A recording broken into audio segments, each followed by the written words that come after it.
Hola, Marquito.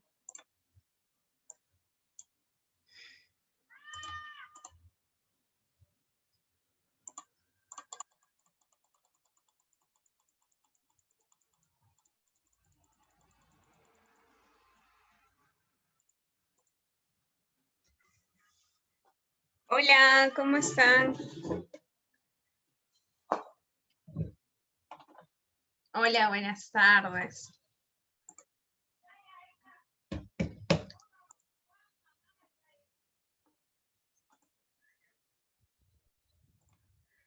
¿Qué tal? ¿Qué tal? Buenas tardes, buenas tardes. Por la mañana, bueno, qué bueno tenerlos ahora en la clase. Por la mañana tuvimos el examen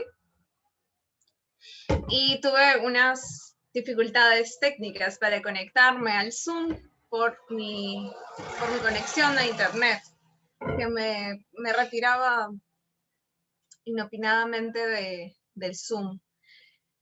Cada tanto se le antojaba, me sacaba del Zoom. Y sí es estresante, ¿no? Es estresante estar condicionado al internet, ¿no? A la bendición que tenemos de estar conectados para poder interactuar por aquí. Hola Nadine, hola Marco, hola Gustavo, hola Sofi. Bueno, entonces estaba pensando en esos minutos que quedaban, compartir pequeñas experiencias de lo estresante que ha sido perder el internet en un momento importante. ¿A ustedes les ha pasado? ¿No les ha pasado? ¿Sí les ha pasado? ¿Me pasa todos los días? ¿Comparten internet en su celular? ¿No les ha pasado? Porque están en silencio todos, así que imagino que nunca les ha pasado, que tienen la mejor conexión de todo. Estoy contándoles, Saulo, que por la mañana mi conexión era pésima, pésima, pésima en el examen. Y me preguntaban, me hacían alguna consulta sobre el examen, no aparece tal cosa, y no podía entrar ni al formulario, ni podía mantenerme en el Zoom porque se me retiraba, ¿no? Se cerraba el Zoom y volvía a conectarme después. Entonces, toda la mañana he estado con una conexión así intermitente. Y en esos momentos en los que no tienes conexión a internet, me di cuenta pues de lo estresante que es. A ti también te ha pasado, Saulo, porque el sábado anterior me escribiste y me dijiste, ¡ay, Andrea, lo siento, no sabía eso! ¿Ves? Pero esa ya es una experiencia terrible, ¿no? Bueno, con el internet, claro. Me cuentan por ahí que en el examen de admisión se fue el internet cuando alguien tuvo que realizarlo. Ah, la batería. Bueno, sí, la batería también, ¿no? Cuando se va la luz. A mí me ha pasado con el internet. En pleno simulacro ya es otra cosa. En pleno simulacro ya es otra cosa. Ay, a ver, Saulo me está pidiendo que revise. Voy a ver. Pero por ahí no iba mi comentario, pero me parece importante la consulta que estás haciendo, así que voy a revisar las noticias. Saulo siempre tan atento. Tienes alma de comunicador, siempre me... Vamos a ver. Traes información o comentas información. Ya. A ver, vamos a ver.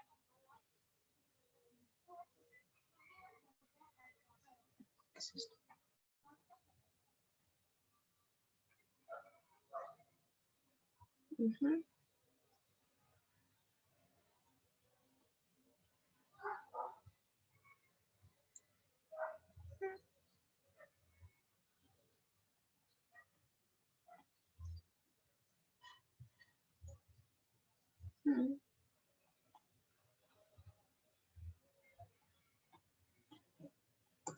A ver.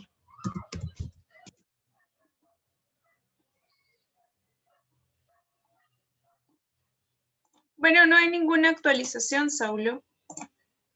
Si te refieres a noticias en relación al examen, ¿qué dice Saulo? A ver. ¿Perdón?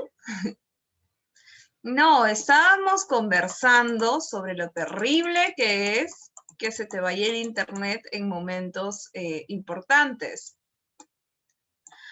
¿A raíz de qué? De que por la mañana tuvimos nuestro examen, pero a mí se me desconectaba. No sé por qué mi conexión a internet falló toda la mañana y me retiraban del Zoom. Estábamos conversando sobre eso, estábamos tratando de compartir experiencias, de lo terrible que es que se te...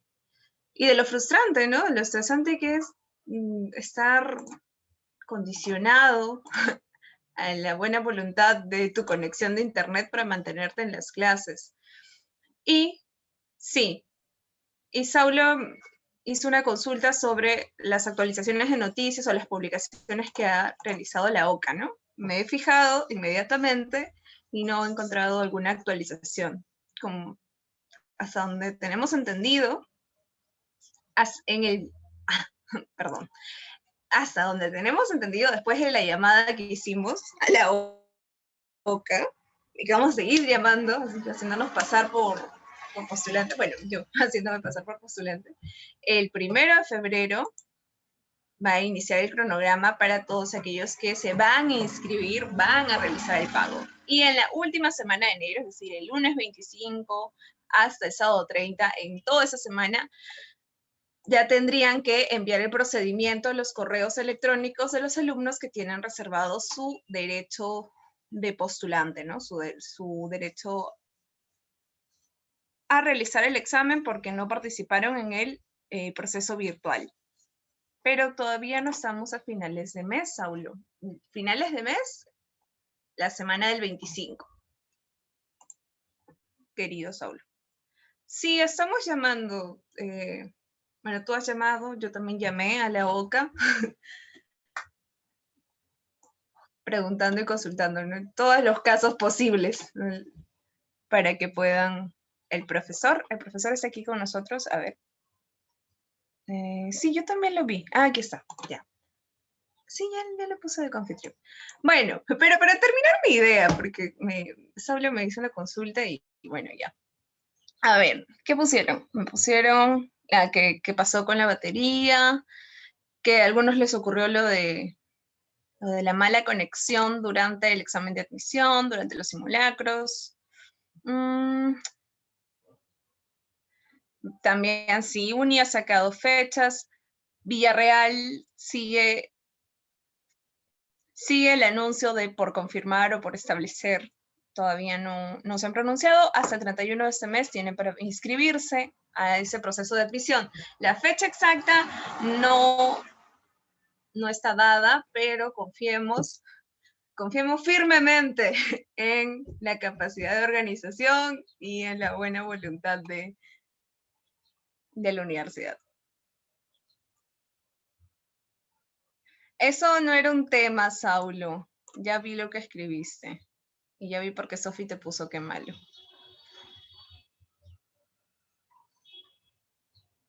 Ya. Buenas tardes, Adriana. Buenas tardes, Marcelo, Solimar, Evelyn. Ya. Buenas tardes, Piero. Sí, el profesor ya está aquí. A ver, bueno, Solimar quiere saber qué escribió Saulo. Bueno, Saulo hizo alguna consulta, primero sobre la OCA y luego hizo un comentario sobre la edad de la doctora, que es un tema irrelevante en esa sesión. Mírenlos. Yo que iba a compartir con ustedes algo que descubrí. Igual lo voy a compartir mientras esperamos que se sigan sumando. Ya son 12:05, el profesor Mestaus está con nosotros, listo para iniciar. Vamos a esperar un minuto nada más para que se sumen todos los compañeros. Estamos siendo 22 hasta el momento. Buenas tardes a todos. Vamos a renombrar a algunos para poder identificarlos plenamente. A ver, ¿qué dice? Muy mal, muy mal. Bueno, El profesor nos está escuchando, ¿cierto? Sí, yo creo que sí. ¿Qué les iba a compartir? Les iba a compartir lo siguiente. A propósito, a propósito del estrés que genera el esperar que tu conexión sea estable y que puedas participar o trabajar, puedas escuchar una clase o dar un examen, comencé a buscar maneras para desestresarme y llegué a unos bonitos audios, de verdad de Spotify no sé mucho, así que no sabría cómo describirlo, pero creo que son podcasts de la Fundación BBVA. Y hay episodios donde puedes conocer un poquito, así muy cortito, sobre distintos poetas peruanos, claro, ¿no? Se encuentra tu poema y es muy bonito, te dan una breve, datos biográficos interesantes y hay algunos poemas que comparten, ¿no? Hay una lectura de estos poemas por artistas conocidos, actores conocidos del medio. Y bueno, a mí me relaja mucho escuchar poesía, no sé si a ustedes, pero se los compartía porque creo que lo bonito... No, es gratis. Bueno, yo soy una cuenta de Spotify gratis, no pago. Sí hay suscripción, pero yo no estoy suscrita. Y de modo gratuito puedes ingresar a escuchar cualquier canción o... No se pagan, mira, les voy a mostrar. Justo les iba a mostrar, pero ya no quiero quitarle minutos al profesor. Profesor, ¿está ahí con nosotros? ¿Nos está escuchando? Sí, Katicita, ¿cómo están? Buenas tardes a todos. Normal, Katicita, continúa a darles algunos puntos. Es importante en sí que les puedas orientar a los chicos, para que puedan pues invertir su tiempo de forma correcta. Sí, bueno, era porque en la mañana yo tenía unos problemas de conexión y de verdad genera estrés no poder conectarte. Entonces comencé a buscar cosas para desestresarme y encontré esto y encontré un podcast sobre un poeta que a mí me gusta muchísimo, que es Juan Gonzalo Rose, que es, es un gran poeta. Si tuvieran la oportunidad de escucharlo porque también tiene canciones muy buenas.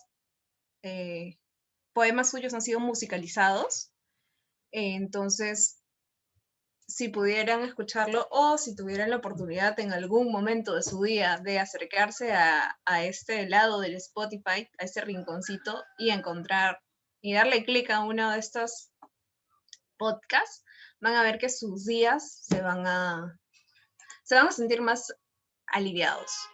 Creo que la poesía tiene ese poder, así que ya cuando te estreses frente a la imposibilidad de conectarte, puedes acercarte al Spotify. No se cobra. Yo creo que no se cobra. No sé si lo tienen que descargar a sus celulares, pero desde la computadora, sí, ya. No te preocupes, ya lo corto. Pueden hacerlo. Era un pequeño consejo, Saúl. Yo creo que lo bueno se comparte. Ahora sí, ya no resto tiempo a la clase, pueden iniciar.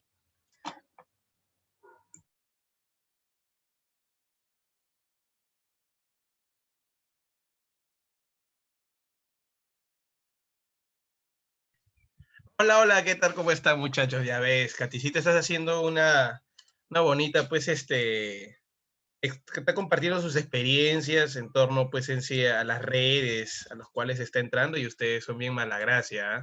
Muy bien, ¿qué tal? ¿Cómo están, muchachos? A ver, Katicita, todavía no te vayas, por favor, que Sofía Toledo te acaba de hacer una pregunta. Katy, porfa. Sofi, si ¿Qué no soy, se va profe? Sara. Acá No, está. ¿qué Ya, Sofi quiere que le mandes el nombre, dice. ¿Cómo se llama? se llama Encuentra tu poema. De ahí Ya, te ya, le paso a Sofi por por WhatsApp. inbox, Te por mando el inbox, por link. inbox. Por inbox, dice. Muy bien, señores, ¿qué tal? ¿Cómo están? Buenas tardes con todos.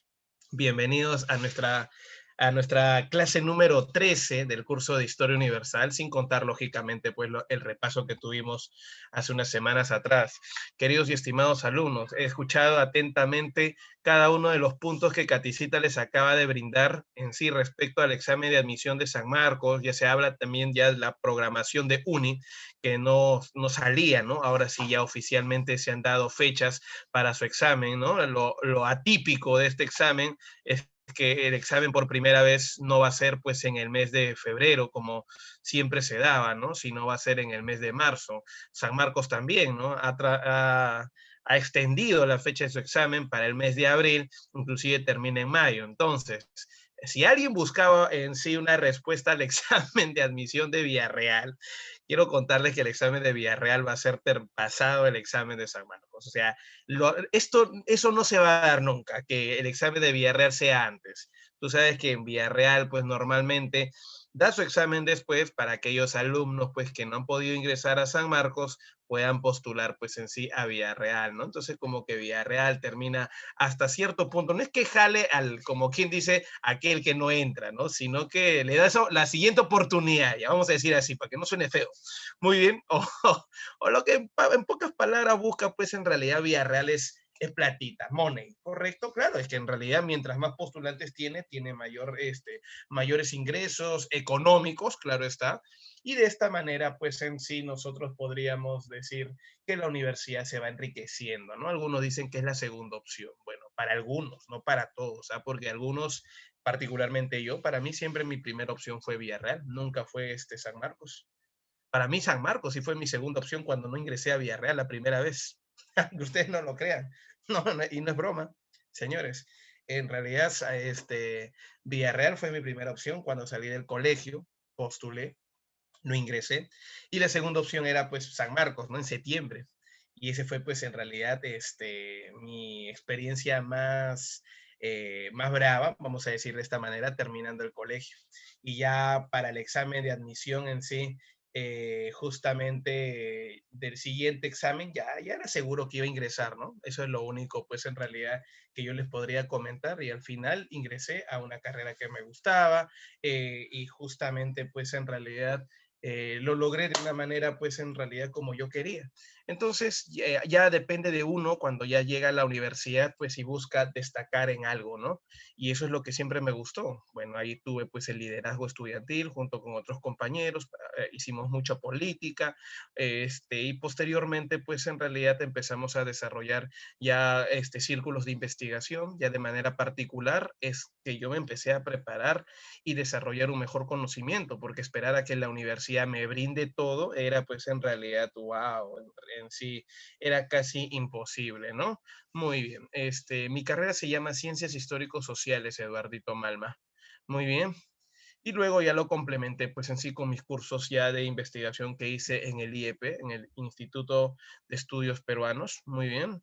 Y también estuve justamente haciendo investigaciones hasta antes de la pandemia en el IFEA, Instituto Francés de Estudios, pues en sí, andinos. Mucho me gusta la etnohistoria, justamente hablar de culturas antiguas y principalmente pues relacionado acerca de costumbres ancestrales. Muy bien, listo. Eso es en el caso de la historia del Perú, ¿no? Y la historia universal para mí es un hobby, en realidad, algo que en realidad me motiva, ¿no? Es constantemente pues seguir leyendo y conociendo más acerca de la historia del mundo. Por ese motivo, en Historia del Perú cuando enseño mucho reniego, particularmente. ¿Por qué motivo?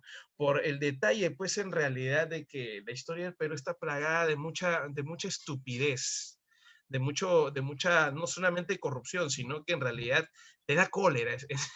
Perdóname la expresión, pero me da cólera, pues en sí, quiero contarle, pues en realidad que me da un poco de cólera enseñar historia del Perú. Muy bien por ese motivo. Y cuando he estudiado, pues como que me termino un poco malogrando el día, ¿no? Digo, pero ¿cómo es posible que haya podido pasar esto? ¿Cómo es posible que se haya dado lo otro? ¿Qué me dice Pierito? Filología. Sí, también, correcto, acompañado, porque es lógico que tengo que acompañar, pues en sí, mis estudios etnográficos acerca de textos, lenguas, pero para ello pues también hay que aprender algo más, ¿no? Entonces no me da mucho tiempo también de poder pues en realidad aprender, por ejemplo, para poder interpretar textos tendría que hacer un curso, muchas veces, perdón, acerca de paleografía, estimado Piero, para poder, pues, en realidad desarrollar un mayor conocimiento relacionado con esto, ¿no? Con lo que viene a ser, pues, en realidad la filología. En lo que viene a ser la historia, pues, en realidad universal, sí, normalmente lo hacemos, pero Muchas veces tú sabes que en la historia universal, estimado Piero, no tenemos acercamiento a la fuente de primera mano. Nosotros fuentes de primera mano lo encontramos solo en el Perú, pero en la historia pues, del mundo yo tendría un estudio más detallado en torno a lo que viene a ser la monarquía española, tengo que irme a España y justamente revisar lo que viene a ser pues en sí, no solo la biblioteca, sino también los escritos o documentos antiguos, no sé, de la Corte de Cádiz, por ejemplo, si quiero saber acerca de la política liberal que se introdujo en el Perú después de la invasión napoleónica, ¿no? A España, como ya lo habíamos visto en la clase pasada, o finalmente quiero conocer un poco más acerca de los asuntos de la administración política, económica, social de España durante la colonia, ¿no? ¿No? Y ahí ya tenemos que recordar, pues, en sí, qué cosas, muchachos. Quiero contarles, pues, en realidad, que esto ya va más allá. Muy bien. Entonces, es hermoso, sí, justamente, este, justamente tiene que ser, pues en realidad es un poco más complicado hacer todo eso, pero sí, la historia en realidad es preciosa, es hermoso y acá hay algunos alumnos que tengo que se han inspirado y de verdad cuando los he conocido allá en la academia me dicen, profe, voy a estudiar historia, le digo, a veces en son de broma le digo, pero no vas a tener plata, no, profe. Listo. A ver. ¿Me escuchan por favor? Bien. Pierito me está diciendo, profe, en Historia Universal debería ser Historia de Europa. Bueno, en realidad que aparecieron pues en sí los positivistas, estos malditos pues le dieron una visión netamente eurocentrista, ¿no? Dejando de lado justamente a la historia de muchas culturas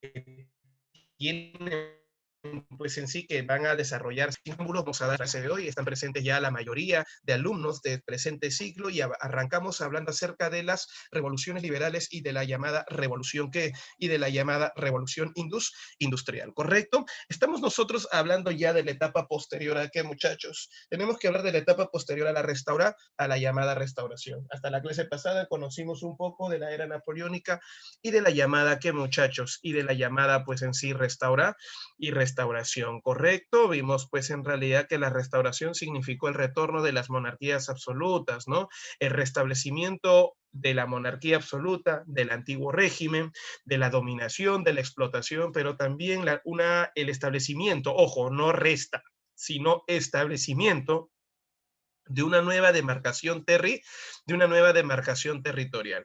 Queridos y estimados alumnos, todos ustedes, por favor, vamos a conocer pues en realidad estas revoluciones y ahí justamente hablar de las revoluciones liberales estamos hablando de aquellas revoluciones que le metieron miedo en sí a la situación política internacional que buscaba justamente evitar, ¿no? Que estas revoluciones se den para poder conservar el poder monárquico absolutista. Recordemos que inclusive los llamados restauradores del absolutismo van a promover la llamada, ¿qué, muchachos? La llamada escolar, perdón, van a promover la creación de la Santa Alianza, aquella institución, correcto, de carácter militarizado que buscaba principalmente, ¿qué, muchachos? Que buscaba principalmente el establecimiento, y espero que todos ustedes no se olviden, por favor, de aquella institución que buscaba justamente, pues en sí, evitar la difusión de la ideología liberal, pero también los intentos rebeldes de estos llamados burgueses o seguidores del pensamiento liberal. Hay que recordar en sí que el liberalismo tiene un origen y este pensamiento tiene su origen en el siglo XVIII con bueno, en sí en el siglo XVII, para ser exacto, pero se difunde más en el siglo XVIII con un pensamiento intelectual. ¿Alguien me puede decir dónde está el origen intelectual del liberalismo?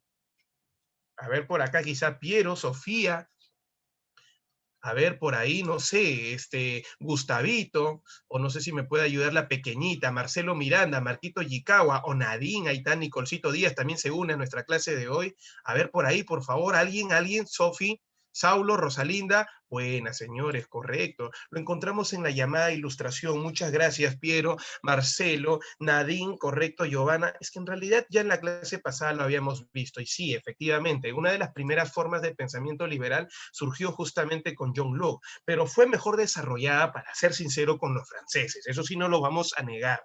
Muy bien, señores, entonces, las revoluciones liberales, recuerda que es la etapa donde los distintos sectores sociales, por ejemplo, pequeña burguesía, mediana burguesía, baja nobleza, probablemente hasta el bajo clero, se van a, pues, en realidad, ¿qué? A juntar, ¿para qué? Para luchar en contra de las monarquías absolutas y poner fin justamente, pues, a esa ideología, correcto, a ese pensamiento a través del llamado liberalismo. ¿A causa de qué? ¿Por qué? ¿Cuál es la razón, señores, para promover estas revoluciones liberales? La primera razón es que se está viviendo un gobierno déspota y autoritario de parte de los reyes. El ejemplo claro principal es Francia. Luis XVIII hasta cierto punto ha logrado en realidad, ¿qué cosa? Mejorar la situación otorgando ciertas libertades a la llamada burguesía. Pero realmente, ¿dónde vamos a encontrar este autoritarismo y este despotismo? Cuando muera Luis XVIII y llega al poder Carlos X, ¿no? Ese loco de miércoles, perdóname la expresión, es un tipo de aquellos, ¿no? Que busca centralizar el poder, eliminar, pues, en sí las libertades de la burguesía, y cómo olvidarnos, pues, en realidad, de que ese tipo termina, pues, estableciendo el llamado, pues, en sí, la llamada herencia de sangre, ¿no? El poder hereditario, algo que ya no se venía dando, ya que la burguesía promovía el voto universal, se elimina todo eso. Ahora, cuando alguien criticaba al llamado gobierno, ¿qué cosa pasaba? De parte del Estado habían ciertos, en sí, cierta represión en contra de aquellos que criticaban al Estado. Por ese motivo, los periódicos eran, pues, cerrados. Por ejemplo, muchas veces eran tomados prisioneros aquellos opositores al régimen de gobierno, y en ese sentido lo que estamos viendo es claramente la limitación de la libertad del hombre, algo que ya existía por derecho después de la Revolución Francesa de 1789. Entonces, profe, por lo que estamos viendo, en realidad hay autoritarismo y no se está respetando los derechos del hombre, efectivamente. Y lo que te decía anteriormente, el establecimiento del poder hereditario, limitando la llamada, ¿qué, muchachos? La llamada elección universal. En la imagen vemos, pues, en sí el discurso ante el Ayuntamiento de París en el 25 de febrero de 1848, dirigido por Alfonso Lamartine, quien se va a convertir en el presidente provisional de Francia cuando se elimine la monarquía constitucional. Pero antes de ser monarquía constitucional, primero hubo una monarquía absoluta que tuvo su duración. Ahora, estas revoluciones liberales se van a desarrollar en 1830 en adelante. Pero ¿sabías tú que estas revoluciones partieron justamente de principios ideológicos? No es que acá alguien buenamente dijo, ¿sabes qué? Nos vamos a rebelar por tal o por cual. No, en realidad este es un proceso rebelde. Te repito una vez más, este es un proceso RBD, o sea, un proceso rebelde, un proceso que ha tenido, pues, sus causas, correcto, razones para poder rebelarse. Y bueno, ahí encontramos a la primera ideología inspiradora de estas rebeliones, que viene a ser el liberalismo, ¿no? ¿Cómo olvidarnos del liberalismo, que justamente como ideología se basa en la proclamación de la libertad solo con normas éticas del propio individuo? O sea, la libertad del hombre para poder actuar, señores, sin qué cosas, sin castigos o disque castigos de parte de la iglesia. Acá, señores, recuerda que sin reconocer alguna autoridad sobrenatural, y en ese sentido hablamos de Dios, que es la iglesia, para enseñar infaliblemente las normas morales, es la proclamación de la libertad absoluta del hombre en la creencia de que el derecho de que cada individuo es total y absoluto, y que cada individuo tiene derecho a todo sin que existan normas éticas que él mismo se dé o acepte. En pocas palabras, el hombre pueda, ¿qué cosa, muchachos? Practicar normas objetivas sin obligación a nadie o de nada. Entonces, no tienen que existir normas éticas, el hombre es consciente de su forma de hacer y actuar. Ese es el llamado liberalismo en el ámbito de ¿qué? Justamente, pues, en el ámbito ético. Y Piero acaba de hacer un gran aporte que normalmente a veces quizá por el tiempo no suelo decir, pero acá vamos a aprovechar ese tiempo. Recuerda que los llamados liberales, muy bien, lo que están buscando pues en realidad es acabar con justamente el dogmatismo de aquella iglesia comodina que una vez más, sí, efectivamente, ha vuelto al ruedo político. Y ahí está justamente su imagen, su llamada proyección, señores, de esta llamada iglesia, el cual consiste pues para todos ustedes en qué, muchachos, el cual consiste nada menos y nada más que en representar justamente pues en sí la idea de qué, muchachos, de la idea de que Dios no existe y que cada uno tiene que actuar de acuerdo a qué, a sus propios conocimientos y normas, pero siempre haciendo el bien. Ojo, no estamos diciendo que porque actúa bien, porque si no Dios te va a castigar, no, actúalo porque tú mismo lo necesitas, porque es la mejor manera de poder, ¿qué? La mejor manera de poder vivir. Así, queridos y estimados alumnos, se empezó a desarrollar este llamado pensamiento ideológico. Queridos alumnos, acá el representante del liberalismo es Adam Smith, quien justamente también le dio un giro a este liberalismo. No se trata solo de la libertad de la persona, también se trata de la libertad económica, ya que cuando retornan las monarquías absolutas, la clásica política económica de estos países absolutistas, ¿cuál es? La política económica establece el cierre de mercados, el monopolio comercial, limitando ¿qué? Justamente una palabra clave que el profesor Castillo lo utiliza constantemente, el famoso libre mercado. Te repito, limita el libre mercado, caracho. Y por ese motivo, ante esa situación, querido y estimado alumno, lo que estás afectando es el principio económico, estás afectando la llamada que el libre comercio, estás atentando contra el comercio internacional que trae como consecuencia que una crisis. Por eso que la burguesía, señores, promueve este llamado liberalismo. Profe, por lo que estoy viendo en sí, recién estoy observando este llamado liberalismo. Lo que va a buscar es un beneficio económico un beneficio económico comercial. Y más, y ojo, y más apunta a qué? Y más apunta a un carácter económico que un carácter social. Pero para que ese carácter económico, querido alumno, repito una vez más, se haga realidad, ¿a dónde tienen que llegar? Dilo. ¿A dónde tienen que llegar? Pongo claves, ¿a lo social o a lo político? Dilo, por favor, vamos, tú puedes. Para que ese carácter económico de libre comercio se haga realidad, pregunta, ¿a dónde tienen que apuntar? ¿A la llamada libertad social o a la libertad política? Marcelo ya respondió. La única persona que piensa, ahí está también Nadine, se ayudó ahí internamente, claro, ella también está respondiendo. Señores, efectivamente, apunta al aspecto político, la libertad política. ¿Y de quién tengo que liberarme? Del monarca absolutista. ¿Correcto? Repito, ¿de quién tengo que liberarme? Del monarca absolutista. Ahí está la idea de Adam Smith. Pero hay un detalle. Adam Smith planteaba dentro de su llamada, ¿qué? De su liberalismo económico, que la producción y el crecimiento económico de un Estado, de un país, justamente, principalmente dependía del trabajo. ¿Pero del trabajo de quién, profe? Del trabajo del hombre, del obrero, a quien tenía que trabajar más, crear riqueza, justamente. ¿Dónde está la fuente de qué? Su obra, ¿no? Ahí está Piero Benítez mencionando la riqueza de las naciones. ¿Dónde está la fuente justamente pues de crecimiento de un Estado? En la llamada fuerza de trabajo. Significa que hay que hacerles trabajar más a los obreros, explotarlos más de su horario normal y lógicamente pues apoderarlos de parte de su riqueza. Lo que está haciendo el capitalismo es promover la explotación a dispensas de qué, estimado y querido alumno, de la explotación obrera. Por ese motivo, en contra justamente de este liberalismo que interpreta o se interpreta de que está beneficiando más a la burguesía, ¿quién nace, señores? En contra del llamado liberalismo. Pobre ti que me digas nacionalismo, palazo en la lengua, ya sabes. Correcto, señores, su antítesis. Correcto, bien, el socialismo de Marx, correcto. El socialismo científico, ¿cierto, Evelyn? Correcto, estimados alumnos. ¡Wow! Me han sorprendido. Perfecto, ahí está el liberalismo. Pero tú sabes que la parte romántica del liberalismo es el nacionalismo.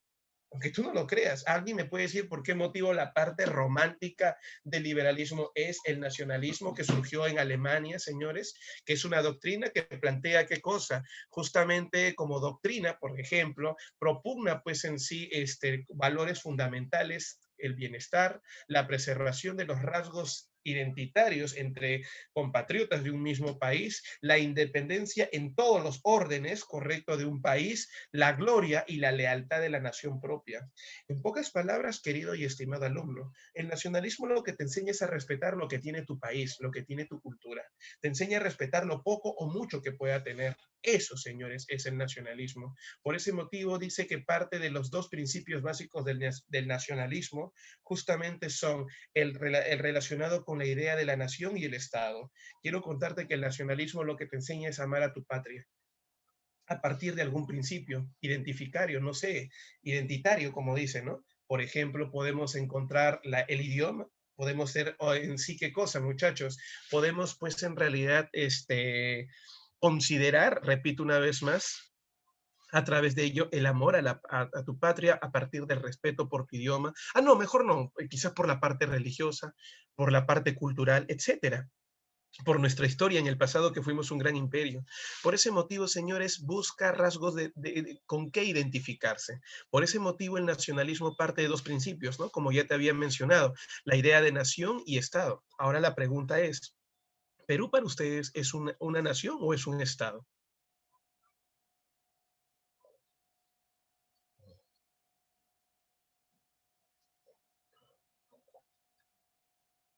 Pero el nombre socialista, sí, en el caso del partido nazi, pero de socialista no tiene nada. Recuerda que en el acto es contra pues, fascista, ¿no?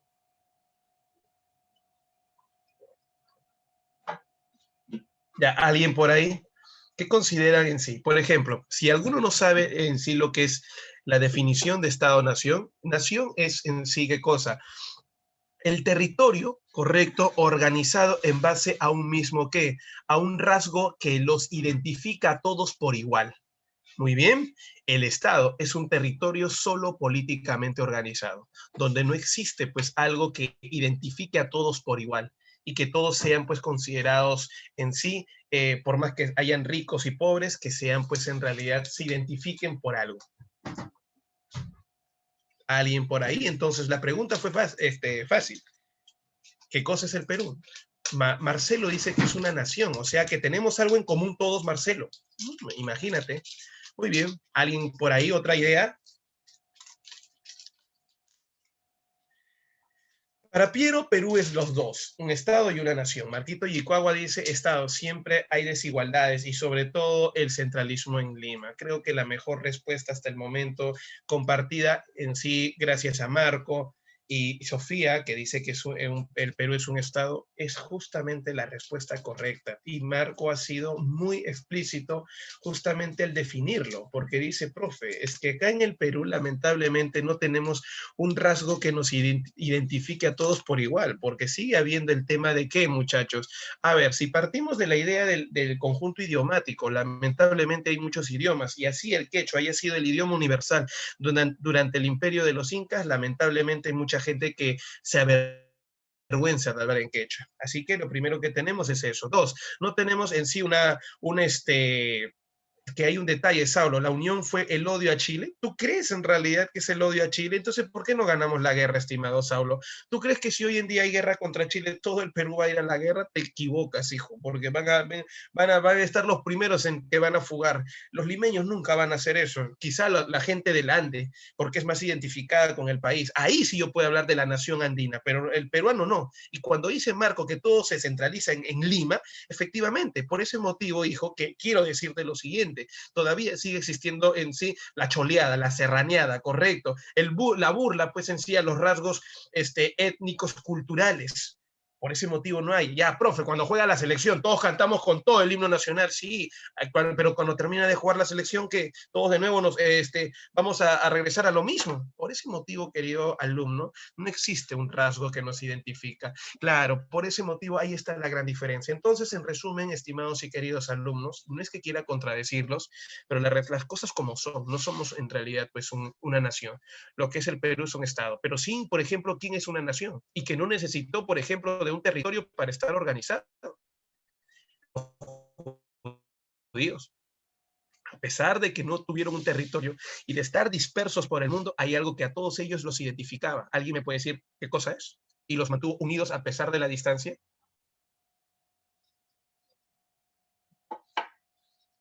a pesar de que uno estaba en España, otro estaba en Alemania, otro estaba distinto, listo. Ahora sí entendieron que es una nación. Pregunta, hasta acá me dejé entender. Acá, listo. Eso es lo que busco, que simplemente rompas esos paradigmas y esta parte ideológica, cuando yo te decía que el nacionalismo es el llamado, ¿qué muchachos? Es la parte romántica del liberalismo, es que aquellos países, ahora vamos a esta parte, tú por amor a tu patria, te enteraste, caracho, te enteraste, hijo, que un país como Austria, un país como Inglaterra, se aprovechó de ti después de la derrota de Napoleón para dominar a tu estado y atentó contra quién? Contra tu independencia. En el futuro, pregunta para ustedes, ¿qué cosa van a hacer? Si son en sí, si son nacionalistas, ¿qué van a promover? Una palabra que empieza con L. Nada, nada, nada. Se demora, mora, mora. Ahora sí, gracias, Saulo, la libertad. Por ese motivo, ahí está el liberalismo, expresado también en el nacionalismo, pero lógicamente a partir del amor por la patria. ¿Queda claro, estimados y queridos alumnos? Muy bien, Sofi, correcto, la libertad. Listo, señores. Ahí está, señores, el llamado nacionalismo, la representación justamente del llamado que respeto y el amor a la patria, partiendo de qué? De su llamado que respeto por la libertad, independencia de un Estado o país. Muy bien, señores, a todos ustedes los felicito. Gracias por haber mencionado al nacionalismo. Ahí está el liberalismo, el nacionalismo, pero hay que conocer ahora al socialismo, que es una corriente política, filosófica y social basada en una gama de sistemas socioeconómicos caracterizados por la propiedad social de los medios de producción. Propiedad social de la producción, o sea, de que la sociedad controle los medios de producción y no el empresario burgués maldito que explota justamente al hombre pobre, al hombre común y corriente. Justamente por ese motivo, el socialismo se divide en dos. ¿Cuáles son los dos en sí? El socialismo utópico, que es llamado también el socialismo ideal, el llamado socialismo que nunca se llegó o que se quiso aplicar, pero que lamentablemente por falta de experiencia, de investigación, terminó fracasando. Hay que recordar que el llamado socialismo utópico, estimado y querido alumno, es el llamado socialismo que tiene buenas ideas en favor del obrero, pero que lamentablemente no puede hacerse realidad. Ahí encontramos a pensadores justamente como el conde de Saint-Simon, Charles Fourier, correcto, Louis Blanc, por ejemplo, que es el promotor de la creación de los talleres estatales, porque consideraba que el Estado debe contribuir al llamado crecimiento de la sociedad compitiendo contra la llamada burguesía, ya que la burguesía lo único que hace, ¿qué cosa es? Es explotar al obrero. Dale al obrero en sí que créale un taller, un lugar donde poder trabajar y él justamente buscará el crecimiento de su clase. Lamentablemente, estos talleres terminaron siendo cerrados en 1848, afectando enormemente a los obreros quienes se rebelaron, pero lamentablemente fracasaron en el 48 y establecieron oficialmente la República, que se supone tuvo que ser en beneficio de todos, ¿no? Pero al final hasta cierto punto benefició más a la burguesía. Y en Inglaterra destaca sin lugar a dudas Robert Owen, que es el llamado padre del cooperativismo. Significa ser el padre del cooperativismo. Justamente con él nacen las famosas cooperativas económicas las cooperativas económicas comerciales. Ahí está, señores, el gran que muchacho, el gran Robert Owen.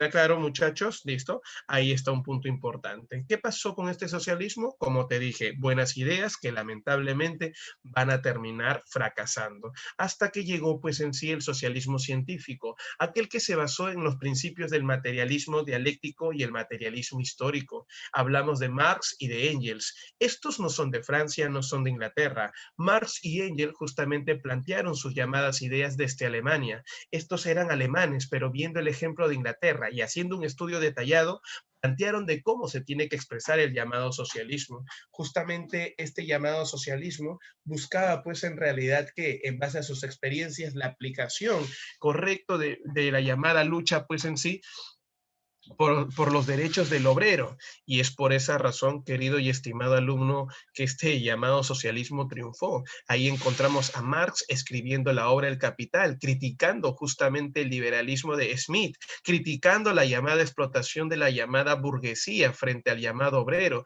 dando origen, como dice Narín, al llamado proletariado. Querido y estimado alumno, estimados todos ustedes, quiero contarles pues en realidad que este hombre, Marx, especialmente Marx, justamente consideraba que el empresario, y ahí voy a responder un poquito a Piero, ¿no? Cuando dice, pero Engels era dueño de una fábrica, pero como dueño, ¿qué cosa hizo? Justamente representó y ayudó justamente y reconoció el derecho de sus obreros. Por eso no, por ese motivo él decía, ¿no? Entonces, esto tiene que ser de esta manera. Todos nos beneficiamos, no uno solo.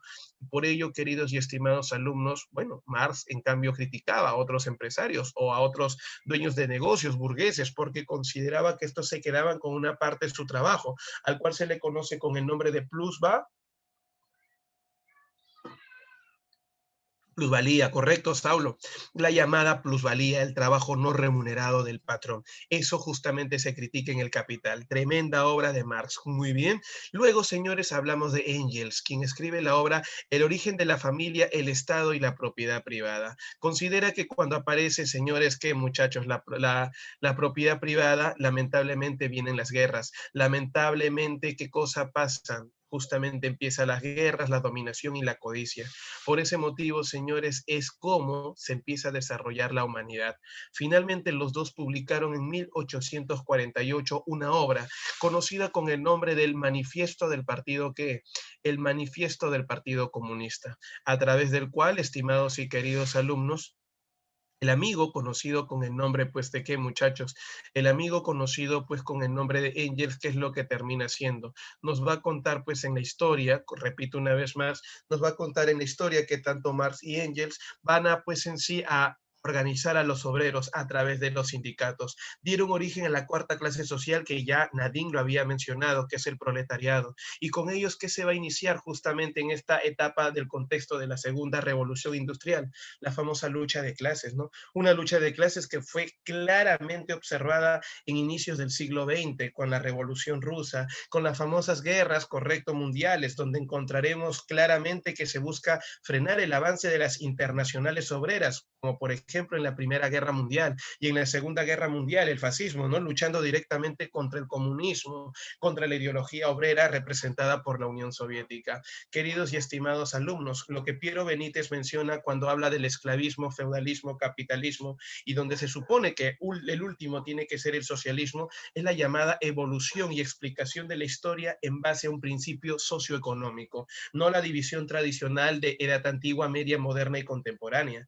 Si hablamos así, la edad antigua sería el esclavismo en términos económicos, ¿no? En el feudalismo en términos de la edad media. Lo que habla Piero justamente, y él mismo lo menciona, es la llamada, ¿qué, muchachos? Dialéctica, los cambios que se van a dar en el transcurso de la historia. Pero todo parte de la famosa ¿qué, Piero? Si has estudiado un poco de filosofía del socialismo y si encontraste ese libro que les recomendé un día que lean, el libro de Julián Marías, Historia de la Filosofía, vas a entender un poquito más a Marx, ¿correcto? Y luego te puedo recomendar otros libros para estudiar a Marx. Resulta, hijo, que esta dialéctica, no te olvides, por favor, se basa en qué, muchachos, en los principios del materialismo, correcto, dialéctico, y también se basa en el histórico. Pero algo importante que tenemos que mencionar es que la dialéctica de Marx, correcto, utiliza la idea de la estructura y superestructura, donde considera que la estructura de todo país o todo estado está en la economía. Si cae la economía, derrumbas la parte política y la parte social.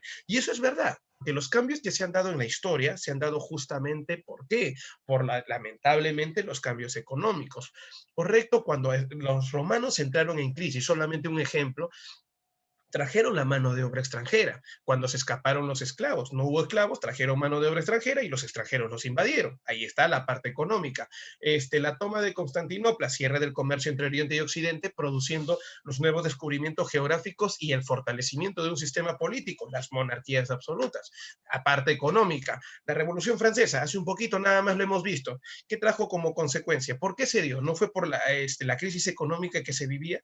Y por ese motivo, por esa crisis, ¿qué hizo el pueblo? no se rebeló, y esa rebelión que trajo como consecuencia, queridos y estimados alumnos, cambios a nivel político, económico y social. Eso es la dialéctica, pero siempre de una estructura. ¿Cuál es la estructura, Piero? No te olvides, la economía. La parte económica y la superestructura ya viene a ser lo que está encima, lo que depende de la estructura principal, que es lo económico y es lo social.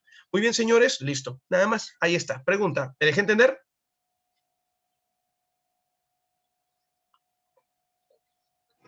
Listo. Gracias, Saulo. Marcelo. Muy bien, Evelyn.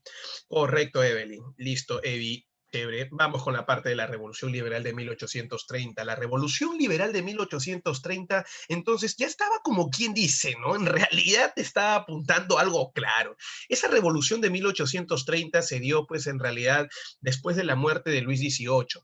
En Francia, previo a la Revolución de 1818 y después de la derrota de Napoleón en Waterloo en 1815, al poder había llegado, pues en sí, Luis XVIII, de la familia Borbón, hermano menor de Luis XVI, quien justamente ya tiene, hasta ese momento, ojo, hasta 1815, esta es su segunda etapa de gobierno, porque los que recuerdan un poquito en 1813, tras la derrota de Napoleón en la batalla de Leipzig, y después de que lo obligaron a renunciar, llegó al poder Luis XVIII. El compadre de Luis llegó al poder, pero como un típico autoritario, déspota, botadazo ese compadre, peor que agua sucia. ¿Y qué pasó? No lo sacaron del poder, no llamaron de nuevo a Napoleón, los famosos 100 días napoleónicos. Por ese motivo, cuando Napoleón fue derrotado por segunda vez en Waterloo, le dijeron algo. Mira, compadre, le dijeron algo claro, ¿no? Si tú quieres gobernar, tú ya sabes que nos tienes como enemigos. No, no, tranquilos, tranquilos, señores, ahora sí, ya, yo lo tengo claro, le dice. Lo tengo claro. ¿Y qué es lo que hace Luis XVIII? Justamente va a gobernar, te repito una vez más, pero ¿cómo, señores? Justa, dándole ciertas libertades o beneficios a quién, a la llamada burguesía, que es su principal enemiga, y por eso crea un documento llamado la Carta Constitucional, con el cual, repito una vez más, otorga beneficios y libertades a la burguesía. Algo quiero comentarte que le permitió gobernar por mucho tiempo. Este señor gobernaría pues en sí hasta aproximadamente ¿cuándo? ¿Alguien se acuerda cuándo muere Luis XVIII? ¿Alguien por ahí?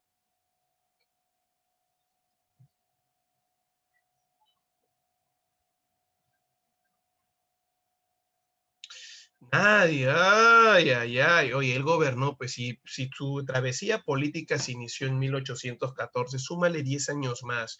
Profe, 1824, correcto, 1824. Quiero comentarles a todos ustedes, su gobierno duró, profe, 10 años. Eso significa que ha durado bastante, por supuesto, queridos y estimados alumnos. Y este éxito se debe gracias a que tuvo el apoyo de dos sectores. La política en favor de la nobleza, gracias al conservador Villers, y la política en favor de la burguesía, gracias al apoyo del liberal de Cases. O sea, este gobierno de Luis XVIII como que mantenía un equilibrio. Por un lado era pues en sí absolutista, pero por otro lado era también que habla, era liberal. O sea, profe, como que este pata le daba a cada uno en sí, como quien dice, apoyaba a cada uno y cosa que ninguno ni el otro le reclamaba. Eso, campeón, eso. Y por eso duró bastante. Lamentablemente a su muerte llegó al poder pues Carlos X. Y este tipo cuando llega al poder lamentablemente no tiene pues, la capacidad, repito una vez. A ver, Pierito menciona un término déspota ilustrado, parecido, ¿no? Parecido, dijo, pero un déspota ilustrado al final terminaba siendo absolutista. ¿Qué libertad otorgaba, por ejemplo, un déspota ilustrado? No había en el despotismo ilustrado, campeón, no existía una libertad, te podía dar algo, pero no era libertad, sino la libertad sería política. Acá este compadre dio hasta cierto punto participación en algo a los burgueses. En cambio, acá en un despotismo ilustrado no había nada de eso. Por ese motivo esos países fracasaron, ¿no? España era un país déspota ilustrado y al final fracasó en épocas de su mismo despotismo ilustrado, porque no existía una libertad plena. Muy bien, queridos y estimados alumnos, nos cuenta la historia pues que al llegar al poder Carlos X, este tipo era un intransigente, un autoritario, un déspota, y como tenía también para eso como consejero y apoyo al señor Julis Poliñat, correcto, que era un ultramonárquico, este hombre le dijo pues al rey, Poliñat le dijo a Carlos X que la burguesía tenía muchos beneficios, muchas libertades y que había que cortar de raíz esto. Entonces ahí el rey le dice, pero ¿cómo puedo hacer eso? Simple, elimina la Carta Constitucional. Tras la eliminación de la Carta Constitucional, establecida en julio, correcto, de 1830, a través de las ordenanzas de Saint-Cloud, lo primero que provocaría sería la limitación de la libertad de expresión.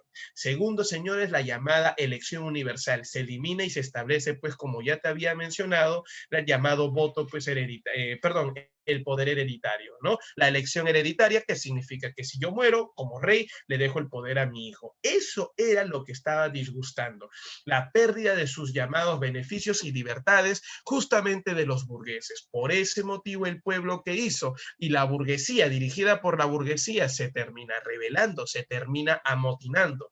Nos cuentan la historia que las fechas fueron el 27, apunta, 28 y 29 de julio de 1830. Y estos señores lo hicieron en defensa, pues en sí, de la llamada, ¿qué muchachos? De la Carta Constitucional. Por favor, señores, esperamos que vuelva todo esto. Como el rey simplemente, pues en sí, quiso reprimir a esta población, la población entera, conocedora de sus derechos y de sus libertades, es que se terminó rebelando, sacando del poder a este señor. ¿A quién, muchachos? Sacando del poder nada menos y nada más que al señor llamado Carlos X. El gobierno de Carlos X en la historia, para algunos, es catalogado o llamado también el gobierno del terror. Lo llaman el gobierno del terror blanco. Terror rojo es el gobierno de Robespierre. Este sería el terror blanco. ¿Queda claro? Bueno, queridos alumnos, el amigo Poliñat y el mismo Carlos X como rey se ven obligados justamente a ¿qué? Se ven obligados a renunciar a sus cargos. Y tras la renuncia y la libertad política, nombran, señores, o creen conveniente la creación o la recreación de la llamada monarquía constitucional. Perfecto, que continúe un rey, pero este rey no va a gobernar solo, va a gobernar en compañía de un parlamento. Y así, gracias, Piero, nombran como nuevo rey a Luis Felipe de Orleans, o llamado también Luis Felipe III, o primero, perdón. ¿Sabían ustedes que Luis Felipe I de la ciudad de Orleans, en Francia, era parte de la familia Borbón? Así que él es un Borbón otra vez más en el poder. ¿Otro Borbón más? Efectivamente, pero es un Borbón que fue elegido ¿por quién? Por la burguesía. Es un Borbón que depende, señores, ¿de quién? De la burguesía. Por ese motivo, querido y estimado alumno, para todos ustedes quiero comentarles algo. Se va a implantar un gobierno liberal moderado. Acá, señores, Luis Felipe es el títere de la burguesía. Por eso lo van a llamar el rey ¿qué? No el rey títere, lo van a llamar el rey burgués, o algunos los llaman también el rey de las barricadas. En la imagen, pregunta de examen de admisión, algunos les trae malos recuerdos ese examen que vino hace poco en San Marcos. Vemos ahí la imagen de quién, a esta mujer, correcto, se le conoce con el nombre de la libertad, la famosa libertad guiando al pueblo, donde encontramos a quién, donde encontramos al llamado en sí artesano,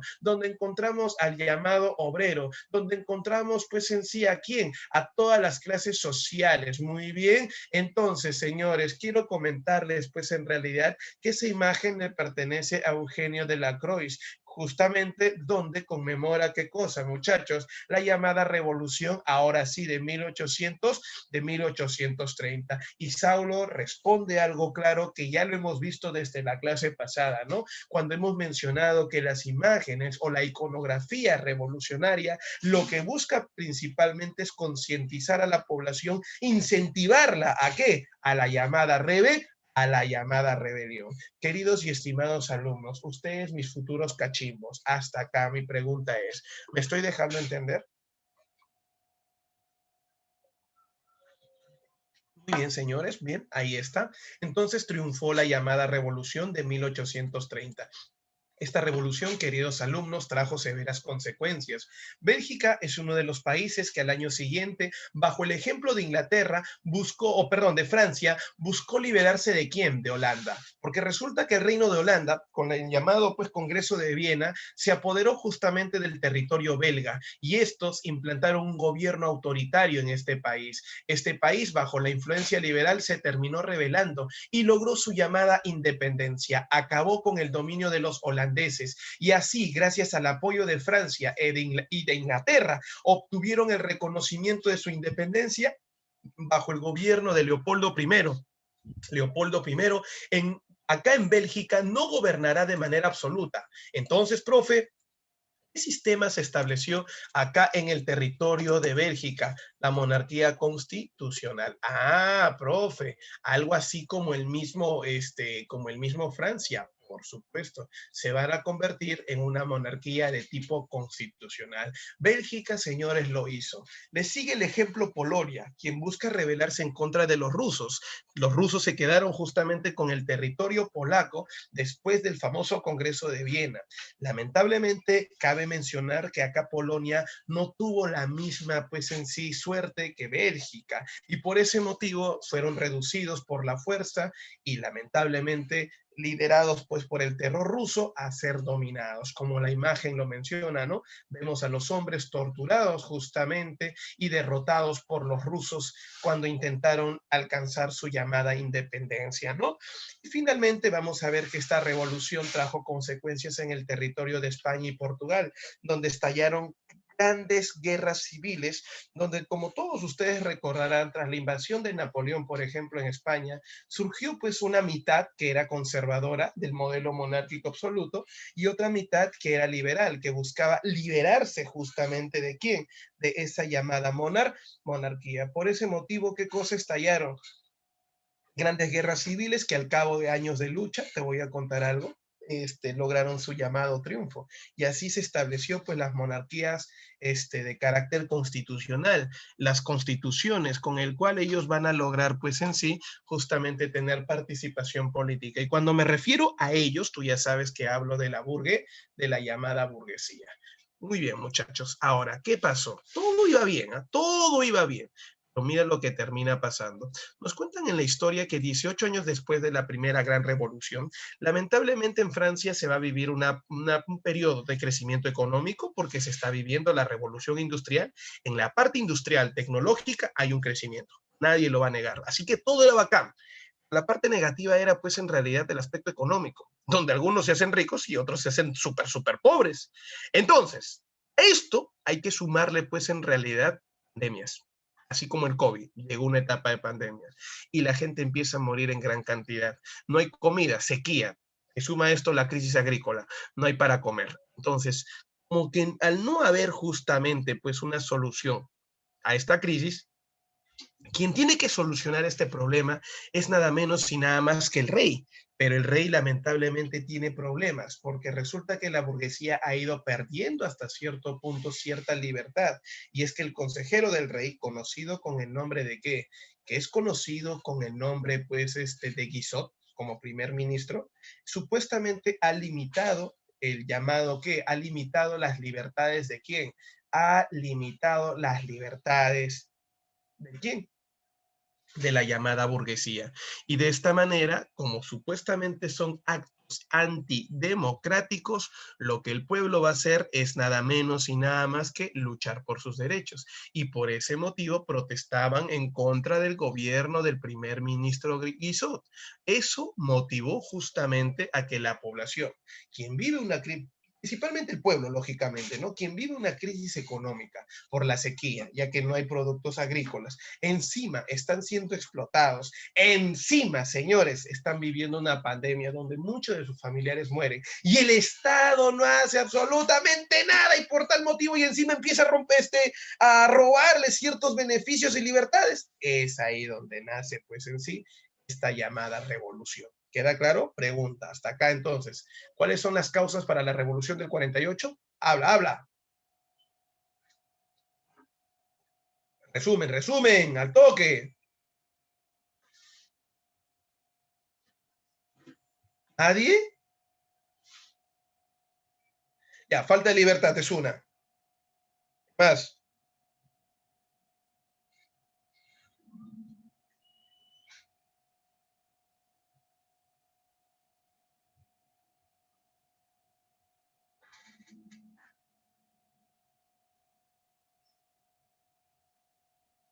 Nadie. Ay, ay, ay.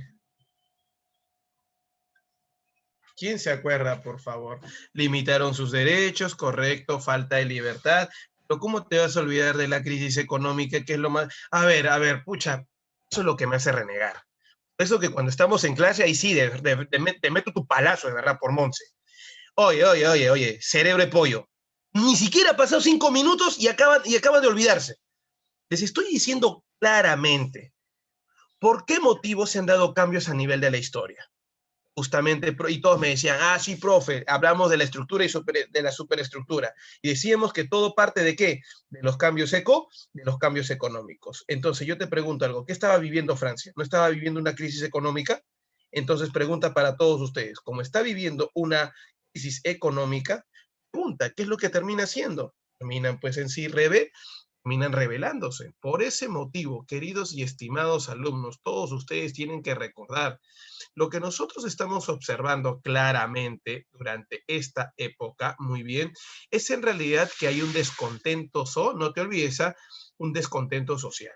Repito una vez más, ¿qué cosa va a existir?